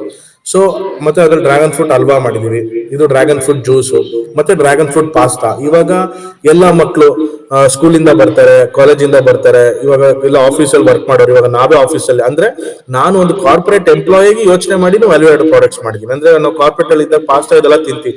So ಬರೀ ಪಾಸ್ತಾ ಮೈದಾ ತಿಂದು ಹೆಲ್ತ್ ಆರೋಗ್ಯ ಹಾಳು ಮಾಡ್ಕೊಳ್ಳೋದ್ರಿಂದ ಅದಕ್ಕೆ ಡ್ರ್ಯಾಗನ್ ಫ್ರೂಟ್ ಅಂದ್ರೆ ಮೈದಾ ಅಲ್ಲ, ಇಟ್ಸ್ ವೀಟ್ ಇಂದ ಡ್ರ್ಯಾಗನ್ ಫ್ರೂಟ್ ನ ಉಪಯೋಗಿಸಿ ಮಾಡುವಂತ ಒಂದು ವಸ್ತು. ಸೊ ನಿಮಗೆ ಆ ಪಾಸ್ತಾ ತಿಂದಂಗೆ ಒಂದು ಫೀಲು ಇರುತ್ತೆ, ಪ್ಲಸ್ ಹೆಲ್ದಿನೂ ಇರುತ್ತೆ. So our focus is not only to make money. ಬರೀ ದುಡ್ಡು ಮಾಡೋದು ಒಂದೇ ನಮ್ಮ ಅಸೋಸಿಯೇಷನ್ ಫೋಕಸ್ ಅಲ್ಲ, ಜನಕ್ಕೆ ಒಳ್ಳೆ ಹೆಲ್ದಿ ಲೈಫ್ ಸ್ಟೈಲು ಮತ್ತೆ ಜನ ಒಳ್ಳೆ ರೀತಿಯಿಂದ ಜೀವನ ಮಾಡಬೇಕು ಅನ್ನೋದು ಕೂಡ ನಮ್ಮ ಒಂದು ಅಸೋಸಿಯೇಷನ್ ಇನ ಫೋಕಸ್. ಸೊ ದುಡ್ಡು ಮಾಡೋದು ಒಂದ್ರಲ್ಲೇ ನಿಲ್ತ್ರೆ definitely we can't see the success. So ಈ ತರ ಪ್ರಾಡಕ್ಟ್ಸ್ ಮಾಡಿದೀವಿ. ಮತ್ತೆ ಇದು ಡ್ರ್ಯಾಗನ್ ಫ್ರೂಟ್ ಪಾಸ್ತಾ ಇದೊಂದು ವೆರೈಟಿನಲ್ಲಿ ಮಾಡಿದೀವಿ. ಮತ್ತೆ ಇದು ಪಾಯಸನ ಮಾಡ್ತೀವಲ್ಲ ಅದನ್ನ ಕೂಡ ನಾವು ಡ್ರ್ಯಾಗನ್ ಫ್ರೂಟ್ ಅಲ್ಲಿ ಮಾಡಿದ್ವಿ. ಸೊ ಇದನ್ನೆಲ್ಲ ಮಾಡಕ್ಕೆ ನಮಗೆ GKVK ನಲ್ಲಿ ಆಲ್ರೆಡಿ ಗವರ್ಮೆಂಟ್ ಅಲ್ಲಿ ಎಕ್ವಿಪ್ಮೆಂಟ್ಸ್ ಮೆಟೀರಿಯಲ್ಸ್ ಎಲ್ಲ ಇರುತ್ತೆ. ಸೊ ಇದನ್ನ ನಾವು ಬೆನಿಫಿಟ್ ಮಾಡ್ಕೊಂಡಿದ್ವಿ. ಸೊ ಇವಾಗ ನಾವು ಎಷ್ಟೊಂದ್ ಸಲ ಏನು ಗೌರ್ಮೆಂಟ್ ಅವ್ರು ನಮ್ಗೆ ಯಾವ ರೀತಿನೂ ಸಹಕಾರ ಮಾಡ್ತಾ ಇಲ್ಲ ಅಂತ ಹೇಳ್ತೀವಿ, ಬಟ್ ಡೆಫಿನೆಟ್ಲಿ ನಾವ್ ಎಷ್ಟು ಮಟ್ಟಿಗೆ ಹೋಗಿ ವಿಚಾರಿಸಿದೀವಿ ಏನೇನ್ ಫೆಸಿಲಿಟೀಸ್ ಇದೆ ಅಂತ. ಸೊ ಎಲ್ಲಿ ತನಕ ನಾವು ಬುದ್ಧಿವಂತರಾಗಲ್ಲ, ನಾವು ಏನು ತಿಳ್ಕೊಳಲ್ವೋ ಗೌರ್ಮೆಂಟ್ ಅಲ್ಲೂ ಆ ಮೆಟೀರಿಯಲ್ಸ್ ಹಂಗೆ ವೇಸ್ಟ್ ಆಗುಳಿರುತ್ತೆ, ನಾವು ಅದನ್ನ ಯೂಸ್ ಮಾಡ್ಕೊಳಲ್ಲ. ಸೊ ಇವಾಗ ನಾವು ಅಲ್ಲಿ ಹೋಗಿ ಕೆಲವೊಂದು ಮೆಷಿನರೀಸ್ ಎಲ್ಲ ಯೂಸ್ ಮಾಡ್ಕೊಂಡು ಮಾಡಿರೋತಕ್ಕಂತ ಪ್ರಾಡಕ್ಟ್ಸ್ ಅವರೆಲ್ಲ ನಮ್ಗೆ ತುಂಬಾ ಪ್ರೋತ್ಸಾಹ ಕೊಟ್ಟಿದ್ದಾರೆ. GKVK ಇದಕ್ಕೆಲ್ಲ ನಮ್ಮ ಹತ್ರ ಏನು ಕಾಸ್ಟ್ ಇಸ್ಕೊಂಡಿಲ್ಲ. ಅವ್ರು ಹೇಳೋ ಮಾತು ಒಂದೇ, ನಮಗ್ ಜನರಿಗೆ ಒಳ್ಳೇದಾದ್ರೆ ಸಾಕು, ಈ ಅಸೋಸಿಯೇಷನ್ ಬೆಳೀಲಿ. ಸೊ ಅದಕ್ಕೆ ನಾವು ಪ್ರತಿಯೊಂದು ಜಾಗದೊಳಗೂ ನಮಗೆ ಹೆಲ್ಪ್ ಮಾಡಿರ್ತಕ್ಕಂಥ ಇನ್ಸ್ಟಿಟ್ಯೂಷನ್ ನ ಐ ಆಮ್ ಪ್ರಮೋಟಿಂಗ್, ಬಿಕಾಸ್ ಅವರಿಂದನೇ ನಾವು. ಸೊ ಇದು ಒಂದು hand in hand journey. So ನಾವು ಒಬ್ಬರೇ ಸಕ್ಸಸ್ ಆಗ ಕಾರಣ ಇಲ್ಲ. ಸೊ ಇವಾಗ ಕರುಣಾಕರನ್ ಸರ್ IHR ಇಂದ, ಸೊ ಅದೇ ತರ GKVK ಇಂದ ನಮ್ಮ vice chancellor Suresh sir, so ಈ ತರ ಎಲ್ಲರೂ ನಮ್ಮ ಹಾರ್ಟಿಕಲ್ಚರ್ ಡಿಪಾರ್ಟ್ಮೆಂಟ್ ಇಂದ ರಮೇಶ್ ಸರ್ ಎಕ್ಸ್ ಡೈರೆಕ್ಟರ್ ಆಗಿದ್ರು ಅವರು. ಸೊ ಎಲ್ಲರೂ ನಮಗೆ ತುಂಬಾ ರೀತಿಯಲ್ಲಿ ಸಪೋರ್ಟ್ ಮಾಡಿದ್ದಾರೆ. ಇದು ಡ್ರ್ಯಾಗನ್ ಫ್ರೂಟ್ ಅಲ್ಲಿ ಮಾಡಿರುವಂತ ಸ್ವೀಟ್. ಮತ್ತೆ ಬರೀ ಫ್ರೂಟ್ ಒಂದೇ ಅಲ್ಲ, ಇಲ್ಲಿ ನೋಡ್ತಾರೆ ಲೆಫ್ಟ್ ಸೈಡ್ ಅಲ್ಲಿ ಇದು ನೋಡ್ತಾರೆ ಡ್ರ್ಯಾಗನ್ ಫ್ರೂಟ್ ಸ್ಟೆಮ್. ಇದು ಡ್ರ್ಯಾಗನ್ ಫ್ರೂಟ್ ಗಿಡ. ಈ ಗಿಡದಲ್ಲಿ ನ್ಯಾಚುರಲ್ ಮೆಲಾನಿನ್ ಕಂಟೆಂಟ್ ಇರುತ್ತೆ. ಇವಾಗ ನೀವು ಪ್ರತಿಯೊಂದು ಸೋಪ್ ಅಲ್ಲಿ ನೋಡಿದ್ರು, ನೀವು ಬೆಳಗ್ಗೆದ್ದು ಸ್ನಾನ ನಾವು ಯಾಕೆ ಮಾಡ್ತೀವಿ, ಜರ್ಮ್ಸ್ ಏನೇ ಇದ್ರು ಇದೆಲ್ಲ ನಮಗೆ ಕ್ಲೀನ್ ಆಗಿ ಇದಾಗಬೇಕು ಅಂತ. ಅದಕ್ಕೆ ಏನ್ ಮಾಡ್ತಾರೆ, ಕೆಮಿಕಲ್ ಯೂಸ್ ಮಾಡ್ತಾರೆ. ಬಟ್ ಡ್ರ್ಯಾಗನ್ ಫ್ರೂಟ್ ಒಂದ್ರಲ್ಲೇ ನಿಮ್ಗೆ ಸ್ಟೆಮ್ ಅಲ್ಲಿ ನ್ಯಾಚುರಲ್ ಇದು ಏನು ಕೆಮಿಕಲ್ ಕ್ಲೀನಿಂಗ್ ಏಜೆಂಟ್ ಇದೆ. ಸೊ ಇದರಿಂದ ನಾವು ಸೋಪ್ ಮಾಡಿದ್ವಿ. ಸೊ ಇದು ನಮ್ಗೆ ಗೊತ್ತಿರ್ಲಿಲ್ಲ. ಸೊ ನಮ್ಗೆ R&D ಮಾಡಿದಾಗ, ರಿಸರ್ಚ್ ಮಾಡಿದಾಗಲೇ ಅದ್ರ ಬಗ್ಗೆ ಗೊತ್ತಾಯ್ತು. ಸೊ ಈ ತರ ನಮ್ಮ ಅಸೋಸಿಯೇಷನ್ ಡೈಲಿ ರಿಸರ್ಚ್ ನಡೀತಾ ಇರುತ್ತೆ. ನಾವು ಇವಾಗ ನಮ್ಮಲ್ಲಿ ರೆಸ್ಟ್ ಅನ್ನೋದಿರಲ್ಲ. ಅಂದ್ರೆ we want to see the success to the end level. ಅದಕ್ಕೆ ಎಂಡೇ ಇಲ್ಲ, ಎಲ್ಲರೂ ವರ್ಕ್ ಮಾಡ್ತಾ ಇರ್ತೀವಿ. ಸೊ ಅದರಿಂದ ಮಾಡ್ತಕ್ಕಂಥ ಸೋಪು ಇದಕ್ಕೂ ಒಳ್ಳೆ ರೀತಿಯಲ್ಲಿ ಡಿಮ್ಯಾಂಡ್ ಬಂತು. ಮತ್ತೆ ಎಲ್ಲಾ ಕಡೆನೂ ಚೆನ್ನಾಗಿ ಯೂಸ್ ಆಗ್ತದೆ. ನಾವು ಸ್ವತಃ ನಮ್ಮ ಫ್ಯಾಮಿಲಿನಲ್ಲಿ ಎಲ್ಲಾರು ಯೂಸ್ ಮಾಡ್ತಾ ಇದೀವಿ. ಇದ್ರದ್ದು ಒಳ್ಳೆ ರಿಸಲ್ಟ್ ಬಂತು. ಸೊ ಇಷ್ಟಕ್ಕೆ ನಮ್ದು ಮುಗ್ದಿಲ್ಲ. ಇಯರ್ಲಿ ಒನ್ಸ್ ನಾವ್ ಏನ್ ಮಾಡ್ತೀವಿ, ಬೈಯರ್ಸ್ ಅಂಡ್ ಸೆಲ್ಲರ್ಸ್ ಮೀಟಿಂಗ್ ಮಾಡ್ತೀವಿ. ಸೊ ಅದಕ್ಕೂ ನಮ್ಗೆ GKVK ಇಂದ ಹೆಲ್ಪ್ ಮಾಡಿದ್ರು. ಮತ್ತೆ ಪ್ರತಿಯೊಂದು ಅದ್ರ ಊಟದ ವ್ಯವಸ್ಥೆ ಆಗ್ಲಿ, ಮೀಟಿಂಗ್ ವ್ಯವಸ್ಥೆ ಆಗ್ಲಿ, ಎಲ್ಲಾನು ಗೌರ್ಮೆಂಟ್ ಅವ್ರು ನಮ್ಗೆ ಹೆಲ್ಪ್ ಮಾಡಿದ್ರು. ಸೊ ಬೈಯರ್ ಸೆಲ್ಲರ್ಸ್ ಮೀಟಿಂಗ್ ಅಂದಾಗ ಏನು, ಇವಾಗ ಒಂದು ವಸ್ತುನ ಉತ್ಪಾದಕ ಮಾಡೋನು, ವಸ್ತುನ ಖರೀದಿಸೋನು. ಸೊ ಇವಾಗ ಇವ್ರು ಇಬ್ರು ವರ್ಷಕ್ಕೊಂದ್ಸಲ ಮೀಟ್ ಮಾಡ್ಬೇಕು. ಯಾಕೆ ಮೀಟ್ ಮಾಡ್ಬೇಕು, ಇವಾಗ ಬೈಯರ್ಸ್ ಅಂದ್ರೆ ನಮ್ಮ ಹತ್ರ ತಗೊಂಡವನು, ಅವನ ಹತ್ರನೂ ಸ್ವಲ್ಪ ನಾಲೆಜ್ ಇರುತ್ತೆ. ಮತ್ತೆ ಅವನ ಎಂಡಲ್ಲಿ ಏನೇನ್ ಪ್ರಾಬ್ಲಮ್ಸ್ ಇದೆ ಅಂತ ಅವ್ನು ಶೇರ್ ಮಾಡ್ತಾನೆ. ಮತ್ತೆ ಸೆಲ್ಲರ್ಸ್, ಸೆಲ್ ಮಾಡೋನು ಅಂದ್ರೆ ನಮ್ ರೈತರು. ಸೊ ಅವ್ರು ನಮಗೆ ವಸ್ತುಗಳನ್ನ ಸೆಲ್ ಮಾಡ್ಬೇಕಾದಾಗ ಅವ್ರ ಹತ್ರನೂ ಏನೇನ್ ಪ್ರಾಬ್ಲಮ್ಸ್ ಇದೆ ಅನ್ನೋದನ್ನ ಶೇರ್ ಮಾಡ್ತಾರೆ. ಸೊ ನಾವ್ ಇಬ್ರು ಕೂತ್ಕೊಂಡು ಮಾತಾಡಿದಾಗ we will come to one conclusion. ನಾನು ಒಂದ್ 2-3 ಪ್ರಾಬ್ಲಮ್ ಸ್ಟೇಟ್ಮೆಂಟ್ಸ್ ನ ಕೊಡ್ತೀನಿ. ಸೊ ನಮ್ ಬೈಯರ್ಸ್ ಕೆಲವೊಂದು ಪ್ರಾಬ್ಲಮ್ಸ್ ಹೇಳಿದ್ರು. ಅಂದ್ರೆ ಸರ್, ರೈತರು ಏನ್ ಮಾಡ್ತಾರೆ, ನಮಗ್ ಮಾತು ಕೊಟ್ಟಿರ್ತಾರೆ ಸರ್, ನಾಳೆ ಇನ್ನೊಬ್ಬ ಯಾರೋ ಒಂದ್ 10 ರೂಪಾಯಿ 5 ರೂಪಾಯಿ ಜಾಸ್ತಿ ಕೊಡ್ತೀನಿ ಅಂತ ಹೇಳಿದ್ರೆ ನನ್ ಹೆಂಡತಿ ಬೈದು ಸರ್ ನಾನು ಕೊಡಕ್ಕಾಗಲ್ಲ ಸರ್ ಅಂತ ಬೇರೆ ಕಡೆ ಶಿಫ್ಟ್ ಆಗ್ಬಿಡ್ತಾರೆ. ಅದನ್ನೇ ನಾವು ಗಜ್ಜಾಗಿ ಇಟ್ಕೊಂಡು ಕೆಲವೊಬ್ರು ಟ್ರೇಡರ್ಸ್ ಏನ್ ಮಾಡ್ತಾರೆ, ನೆಕ್ಸ್ಟ್ ಟೈಮ್ ನೀನ್ ಬರ್ಲೇಬೇಕು ನನ್ನ ಹತ್ರ ರೇಟ್ ಬಿದ್ದಾಗ, ಅವಾಗ ಬಾ ನಾನು ನೋಡ್ಕೊಂತೀನಿ ನಿನ್ನ ಅಂತ. ಹಣ್ಣು ಬೇಕು ತಗೊಂತೀನಿ ಅಂತ ಹೇಳ್ತಾನೆ. ಲಾಸ್ಟ್ ಮೂಮೆಂಟ್ ಅಲ್ಲಿ ಹಣ್ಣು ತಗೊಳೋದೇ ಇಲ್ಲ ಸರ್ ಮಳೆ ಬರ್ತದೆ, ನಮ್ ಗಾಡಿ ನಿಲ್ತೋಯ್ತು, ಬೇರೆ ಯಾರಿಗಾರು ಕೊಟ್ಬಿಡಿ ಅಂತಾರೆ. ಸೊ ಈ ತರ ಕೆಲವೊಂದು ಅಸಮಾಧಾನಗಳಿರುತ್ತವೆ. ಯಾರು ಬೈಯರ್ಸ್ ಮತ್ತೆ ಫಾರ್ಮರ್ಸ್ ಇಂದ. ಸೊ ಇವ್ರಿಬ್ಬರಿಗೆ ಹೆಂಗೆ ಮ್ಯೂಚುವಲ್ ಅಂಡರ್ಸ್ಟ್ಯಾಂಡಿಂಗ್ ತರಬೇಕು, ನಾವ್ ಯಾವ ತರ ವರ್ಕ್ ಮಾಡ್ಬೇಕು, ಎಂತ ಟ್ರೇಡರ್ಸ್ ನ ಸೆಲೆಕ್ಟ್ ಮಾಡ್ಬೇಕು, ಎಂತ ಫಾರ್ಮರ್ಸ್ ನ ಸೆಲೆಕ್ಟ್ ಮಾಡ್ಬೇಕು. ನಾವು ಒಬ್ರಿಗೊಬ್ರಿಗೆ ಇವಾಗ ಬೈಯರ್ಸ್ ಅಂಡ್ ಫಾರ್ಮರ್ಸ್ ಇಬ್ರು ಗಂಡ ಹೆಂಡತಿ ತರ ಅನ್ಯೋನ್ಯತೆಗಿದ್ರೇನೆ ಆ ಸಂಸಾರ ಆರಾಮಾಗ ಸ್ಮೂತ್ ಆಗಿ ಹೋಗೋದು. ಇವಾಗ ಗಂಡ ಹೆಂಡತಿ ಮನೇಲಿ ಯಾರು ಮನಸ್ತಾಪ ಆದ್ರೂ ಮುರಿಯೋದು ಫ್ಯಾಮಿಲಿನೇ. ಸೊ ಹಂಗೆ ಇಬ್ರು ಇಂಪಾರ್ಟೆಂಟ್ ಇಲ್ಲಿ. ಸೊ ಇದನ್ನ ನಾವು ಫೋಕಸ್ ಮಾಡ್ತೀವಿ. ಸೊ ಅದಕ್ಕೆ ಎವ್ರಿ ವರ್ಷ ನಾವ್ ಏನ್ ಮಾಡ್ತೀವಿ, ದೊಡ್ಡ ಲೆವೆಲ್ ಅಲ್ಲೇ ನಾವು ಬಯರ್ ಸೆಲ್ಲರ್ಸ್ ಮೀಟಿಂಗ್ ಮಾಡ್ತೀವಿ. ಅಂದ್ರೆ ನಮ್ ಹಣ್ಣು ತಗೊಳೋ ಟ್ರೇಡರ್ಸ್ ಯಾರ್ಯಾರಿದ್ದಾರೆ, ಅಂದ್ರೆ ಟ್ರೇಡರ್ಸ್ ಅಂದ್ರೆ ಎಲ್ಲಾರು ಮಾಡಲ್ಲ, ಇವಾಗ ರೋಡಲ್ಲಿ ಕುತ್ಕೊಂಡು ಅಂತವ್ರಲ್ಲ, ದೊಡ್ಡ ದೊಡ್ಡ ಟ್ರೇಡರ್ಸ್. ಇವಾಗ ಫಾರ್ ಎಕ್ಸಾಂಪಲ್ ಕೇರಳದಲ್ಲಿ PKC ಫ್ರೂಟ್ಸ್, JKH ಫ್ರೂಟ್ಸ್, ಮತ್ತೆ ಮುಂಬೈಯಲ್ಲಿ KB ಎಕ್ಸ್ಪೋರ್ಟ್ಸ್, ಈ ತರ ದೊಡ್ಡ ದೊಡ್ಡವ್ರು ಇರ್ತಾರೆ, ಅವ್ರನ್ನೆಲ್ಲ ಕರಿತೀವಿ. ಆಮೇಲೆ ನಮ್ ಗೌರ್ಮೆಂಟ್ ಕಡೆಯಿಂದ ನಮ್ದು first buyer sellers meeting Angamuthu sir, IAS chairman APEDA, ಅವ್ರನ್ನ ಇನ್ವೈಟ್ ಮಾಡಿದ್ವಿ. ಮತ್ತೆ KC ನಾರಾಯಣ ಸ್ವಾಮಿ ಸರ್, ಮತ್ತೆ Umesh sir, Rajendra Prasad ex vice chancellor, ಮತ್ತೆ ನಮ್ ಕರುಣಾಕರನ್ ಸರ್. ಸೊ ಇಂಥವ್ರನ್ನೆಲ್ಲ ಇನ್ವೈಟ್ ಮಾಡ್ತೀವಿ. ಸೊ ಈ ತರ ಮಾಡಿದಾಗ ಏನಾಗುತ್ತೆ, ಆ ಬಯರ್ಸ್ ಒಂದು ಕಾನ್ಫಿಡೆನ್ಸ್ ಬರುತ್ತೆ, ಓ ಇವ್ರ ಅಸೋಸಿಯೇಷನ್ ದೊಡ್ಡ ಮಟ್ಟದಲ್ಲಿ ಮಾಡ್ತಾ ಇದಾರಪ್ಪ, ನಾವ್ ಇಲ್ಲಿ ಟೈಅಪ್ ಆದ್ರೆ ಕ್ವಾಲಿಟಿ ಫ್ರೂಟ್ ಸಿಗುತ್ತೆ. ಸೊ ಈ ತರ ನಾವು ಫಾರ್ಮಿಂಗ್ ಅನ್ನೋದು ಒಂದು ಎಕ್ಸಾಂಪಲ್. ನೀವು ಏನೇ ಪ್ರಾಡಕ್ಟ್ ಮಾಡಿ ಈ ತರ ಒಂದು ಲೆವೆಲ್ ಅಲ್ಲಿ ನೀವು ತಗೊಂಡೋದ್ರೆ ಡೆಫಿನೆಟ್ಲಿ ನಿಮ್ಗೊಂದು ಸಕ್ಸಸ್ ಕಾಣಿಸುತ್ತೆ, ಮತ್ತೆ ಒಳಗೊಂದು ಖುಷಿನೂ ಆಗುತ್ತೆ. ಸೊ ಈ ತರ ಒಂದು ಮೀಟಿಂಗ್ ಗಳನ್ನ ಅವಾಗ ವರ್ಷಕ್ಕೊಂದ್ಸಲ ಕಂಡಕ್ಟ್ ಮಾಡ್ತಾ ಇರ್ತೀವಿ. ಸೊ ಈ ವರ್ಷ ನಾವು ಸೋಮಣ್ಣ ಸರ್ ಮಿನಿಸ್ಟರ್ನ, ಮತ್ತೆ ಇನ್ನು ಕೆಲವೊಬ್ರು ಎಲ್ಲ ವ್ಯವಸಾಯದಲ್ಲೇನೆ ಸೀನಿಯರ್ ಫಾರ್ಮರ್ಸ್ ಅಚೀವ್ ಮಾಡಿರೋರ್ನೆಲ್ಲ ಕರೆದು ಒಂದು ಮೀಟಿಂಗ್ ಮಾಡ್ಬೇಕು ಅಂತ ಅನ್ಕೊಂತಾ ಇದೀವಿ IHR ಹಿರೇಹಳ್ಳಿನಲ್ಲಿ. ಸೊ ಆತರ ಎವ್ರಿ ಇಯರ್ ನಾವು ಮೀಟಿಂಗ್ ಮಾಡಿದಷ್ಟು ನಮ್ಮ ಅಸೋಸಿಯೇಷನ್ ಬಗ್ಗೆ, ನಮ್ಮ ಪ್ರಾಡಕ್ಟ್ಸ್ ಬಗ್ಗೆ, ನಮ್ಮ ರೈತರ ಬಗ್ಗೆ ಹೆಚ್ಚಿನ ಮಾಹಿತಿ ಹೋಗ್ತಾ ಇರುತ್ತೆ. ಸೊ ಇವಾಗ ಇದೆ ಮೀಟಿಂಗ್ ನಡೆದಿದ್ದ ದಿನ ನೀವು ನೋಡಿದ್ರೆ ಇಲ್ಲಿ ನಮ್ಮ Angamuthu sir chairman IAS officer, ಇವ್ರು ಅವತ್ತು ಬಂದಿದ್ದು ಎಷ್ಟು ಖುಷಿ ಆಯ್ತು ಅಂದ್ರೆ, ನೀವೆಲ್ಲರೂ ನಂಬ್ತಿರೋ ಇಲ್ವಾ ನೋಡಿ, ನಿಮಗೆ ಒಂದೊಂದು ಮೀಟಿಂಗ್ ಅಲ್ಲಿ ನಿಮ್ ಲೈಫ್ ಸ್ಟೈಲ್ ಚೇಂಜ್ ಆಗ್ಬೋದು. ನಮಗೆ ಒಂದು ಚೇಂಜ್ ಆಗಿದ್ದು ಪಾಯಿಂಟ್ ಹೇಳ್ತೀನಿ, ಶೇರ್ ಮಾಡ್ತೀನಿ. ಅವತ್ತು ಅಂಗಮುತ್ತು ಸರ್ ನಿಮ್ ಪ್ರಾಬ್ಲಮ್ಸ್ ಏನಿದೆ ಫಾರ್ಮರ್ಸ್ ಅಂತ ಕೇಳಿದ್ರು. ನಾವು ಅವ್ರಿಗೆ ಹೇಳಿದ್ವಿ ಇಷ್ಟೇ, ಸರ್ ನಾವು ಡ್ರ್ಯಾಗನ್ ಫ್ರೂಟ್ ನಾವೇ ಹೆಚ್ಚಾಗಿ ಇಂಡಿಯಾದಲ್ಲಿ ಬೆಳೀತಾ ಇದೀವಿ, ಬಟ್ ನಮ್ಗೆ ವಿಯೆಟ್ನಾಂ ಇಂದ ತುಂಬಾ ಹಣ್ಣು ಬರ್ತಾ ಇದೆ ಸರ್, ನಮ್ಗಿಂತ ಚಾಲೆಂಜಿಂಗ್ ಪ್ರೈಸ್ ಅಲ್ಲಿ ಹಣ್ಣನ್ನ ಥ್ರೋ ಮಾಡ್ತಾ ಇದಾರೆ, ಸೊ ನಮ್ ರೈತರಿಗೆ ಎಫೆಕ್ಟ್ ಆಗ್ತಾ ಇದೆ ಅಂದ್ರೆ.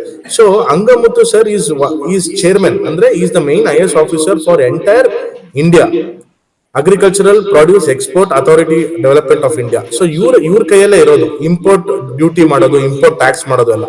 ಸೊ ಇವ್ರು ಏನ್ ಮಾಡಿದ್ರು, ಇವರೊಂದು ಮನವಿಕೆನ ನಮ್ಮ ಅಸೋಸಿಯೇಷನ್ ಲೆಟರ್ ಇಮೇಲ್ ಟೈಪ್ ಮಾಡಿ ಕಳ್ಸಿದ್ವಿ. ಇವರೊಂದು ಮನವಿಕೆನ ಇವ್ರು ವಿಯೆಟ್ನಾಂ ಕಳ್ಸಿದ್ರು. ಅಲ್ಲಿಂದ ಏನಾಯ್ತು, ಇಂಪೋರ್ಟ್ ಡ್ಯೂಟಿ ಸ್ವಲ್ಪ ಜಾಸ್ತಿ ಆಯ್ತು ಫ್ರೂಟ್ಸ್ಗೆ. ಆಟೋಮೆಟಿಕ್ ಆಗಿ is really A farmer friend, ನಮ್ಮ ಮಾತನ್ನ ಕೇಳಿಸ್ಕೊಂಡು ಹೆಲ್ಪ್ ಅಸ್. ಸೊ ಆಟೋಮೆಟಿಕ್ ಆಗಿ ಇವಾಗ ನೀವು ಮಾರ್ಕೆಟ್ ಅಲ್ಲಿ ನೋಡಿದ್ರೆ ನಮ್ಮ ಇಂಡಿಯನ್ ಫ್ರೂಟ್ಸ್ ಜಾಸ್ತಿ ಕಾಣಿಸ್ಕೊಂತಾ ಇದೆ, ವಿಯೆಟ್ನಾಂ ಫ್ರೂಟ್ಸ್ ಕಮ್ಮಿ ಆಗಿರ್ಬೋದು, ನೀವೆಲ್ಲ ಅಬ್ಸರ್ವ್ ಮಾಡಿದ್ರೆ ಮೇ ಬಿ. ಸೊ ಇದೆಲ್ಲ ಆಗೋದಕ್ಕೆ ಕಾರಣ ಬ್ಯಾಕ್ ಗ್ರೌಂಡ್ ವರ್ಕ್. ಸೊ ಆ ಬ್ಯಾಕ್ ಗ್ರೌಂಡ್ ವರ್ಕ್ ಯಾರಿಗೂ ಗೊತ್ತಿಲ್ಲ, ಬಟ್ ನಾವು ಸತತವಾಗಿ ಮಾಡ್ತಾ ಇದೀವಿ. ನಾವು ಏನೇ ಒಂದು ಮಾಡೋದನ್ನ ತೋರ್ಸ್ಕೊಬೇಕು ಅಂತ ಡೆಫಿನೆಟ್ ಆಗಿ ಮಾಡ್ತಾ ಇಲ್ಲ, ಬಟ್ ಎಲ್ಲಾದ್ರೂ ಒಂದ್ ಕಡೆ ಬೆನಿಫಿಟ್ ಆಗ್ಬೇಕು ರೈತರು. ಸೊ ಇದರಿಂದ ಇಂಪೋರ್ಟ್ ಹಣ್ಣು ಕಮ್ಮಿ ಆಗ್ತಾ ಇರೋದ್ರಿಂದ ನಮ್ಮ ಇಂಡಿಯನ್ ಫ್ರೂಟ್ಸ್ಗೆ ಬೇಡಿಕೆ ಜಾಸ್ತಿ ಆಯ್ತು. ಇವರು ನಮ್ಮ ಕೆಪೆಕ್ MD ಸರ್ ಹೆಸರು ಮರ್ತೋದೆ. ಸೊ ಇವ್ರು ನಮ್ಮ ನಾರಾಯಣ ಸ್ವಾಮಿ ಅಂತ ಹಿರಿಯ ರೈತರು ಇವರು. So vice chancellor sir.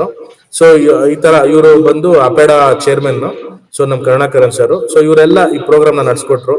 So ನೋಡಿ ಆವತ್ತು ನಮ್ದು ಅಸೋಸಿಯೇಷನ್ದು ಪ್ರಾಡಕ್ಟ್ಸ್ ಎಲ್ಲ ಡಿಸ್ಪ್ಲೇ ಮಾಡಿದ್ವಿ.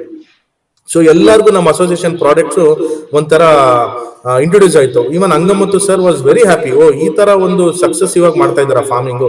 ಸೊ ಪ್ರತಿಯೊಬ್ಬರಿಗೂ ನಾವು ತೋರ್ಸ್ಕೊಟ್ವಿ, ನಾವು ಯಾವ ತರ ಮಾಡ್ತಾ ಇದೀವಿ, ಯಾವ ಮಟ್ಟಿಗೆ ಯಶಸ್ವಿ ಮಾಡಕ್ಕೂ ಸಿದ್ಧ ಇದೀವಿ, ನಮಗೆ ನಿಮ್ ಸಪೋರ್ಟ್ ಬೇಕು ಸರ್ ಅಂತ. So we felt very happy. So ನೋಡಿ ನಮ್ದು ಸ್ಟಾಲ್ ಗಳಲ್ಲಿ, ಇದು GKVK ಕೃಷಿ ಮೇಳ, ನಮ್ದೊಂದು ಕೃಷಿ ಮೇಳದಲ್ಲಿ ಈ ತರ ಒಂದು ಸ್ಟಾಲ್ ಗಳು ಇಡ್ತೀವಿ. ಸೊ ಆ ಸ್ಟಾಲ್ ಅಲ್ಲಿ ನಮ್ ಪ್ರಾಡಕ್ಟ್ಸ್ ಬಗ್ಗೆ ಎಲ್ಲಾ ರೀತಿಯಾಗಿ ಎಕ್ಸ್ಪ್ಲೈನ್ ಮಾಡ್ತೀವಿ, ನಮ್ ಪ್ರಾಡಕ್ಟ್ಸ್ ನ ಮಾರಾಟ ಕೂಡ ಮಾಡ್ತೀವಿ ನಾವು. ಸೊ ಆಮೇಲೆ ಇದು ನಾವು ಐಸ್ ಕ್ರೀಮ್ ಕ್ಯಾಂಡಿ ಮಾಡಿದ್ದು, ಮಕ್ಕಳಿಂದ ಹಿಡಿದು ದೊಡ್ಡವ್ರ ತನಕನು ಎಲ್ಲರೂ ಖುಷಿ ಪಟ್ರು. ಅಂದ್ರೆ ತುಂಬಾನೇ ಡಿಮ್ಯಾಂಡ್ ಬಂತು ಈ ಐಸ್ ಕ್ರೀಮ್ ಕ್ಯಾಂಡಿಗೆ. ಅಂದ್ರೆ ಶುಗರ್ ಪೇಷಂಟ್ಸ್ ಕೂಡ ತಿನ್ಬೋದು, ನಾವ್ ಇದಕ್ಕೆ ಶುಗರ್ ಅಡಿಷನ್ ಮಾಡೇ ಇಲ್ಲ, ಬರೀ natural dragon fruit ice cream ಇಂದ ಮಾಡಿರತಕ್ಕಂತ ಒಂದು ಪ್ರಾಡಕ್ಟ್. ಮತ್ತೆ ಇದು ನಮ್ದು ಕೆಫಾ ಅಂತಂದ್ರೆ ಒಂದು ಯೂನಿಟಿ.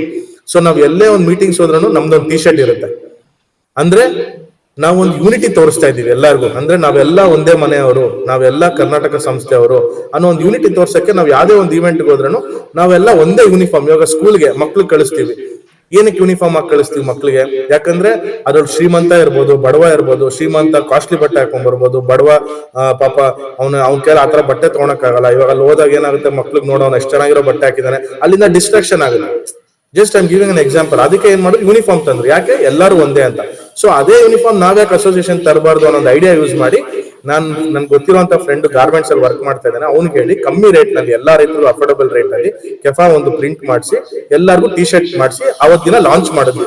ಇದನ್ನ ಲಾಂಚ್ ಮಾಡಿದಾಗ ನಮ್ಮ DCP ದೇವರಾಜ್ ಸರ್, ಈ ಪ್ರೆಸೆಂಟ್ ಕಮಿಷನರ್ ಆಫ್ ಇದು ನಾರ್ತ್ ಡಿವಿಷನ್, ಸೊ ಅವರು ಸಹ ನಮಗೆ ತುಂಬಾ ಸಪೋರ್ಟಿವ್ ಆಗಿ ಬಂದು ತುಂಬಾ ಒಳ್ಳೆ ಕೆಲಸ ಮಾಡ್ತಾ ಇದೀರಾ ಅರುಣ್, ಇದೇ ತರ ಇನ್ನು ಮುಂದೆ ಚೆನ್ನಾಗಿ ಒಳ್ಳೆ ಕೆಲಸ ಮಾಡಿ ಅಂತ ನಮ್ ಟಿ ಶರ್ಟ್ ನ ಲಾಂಚ್ ಮಾಡಿದ್ರು. ಇಲ್ಲಿ ನೋಡಿದ್ರೆ ನೀವು ಇಲ್ಲಿ ನಮ್ ಕೆಫಾ ಟಿ ಶರ್ಟ್ ಇಲ್ಲಿದೆ.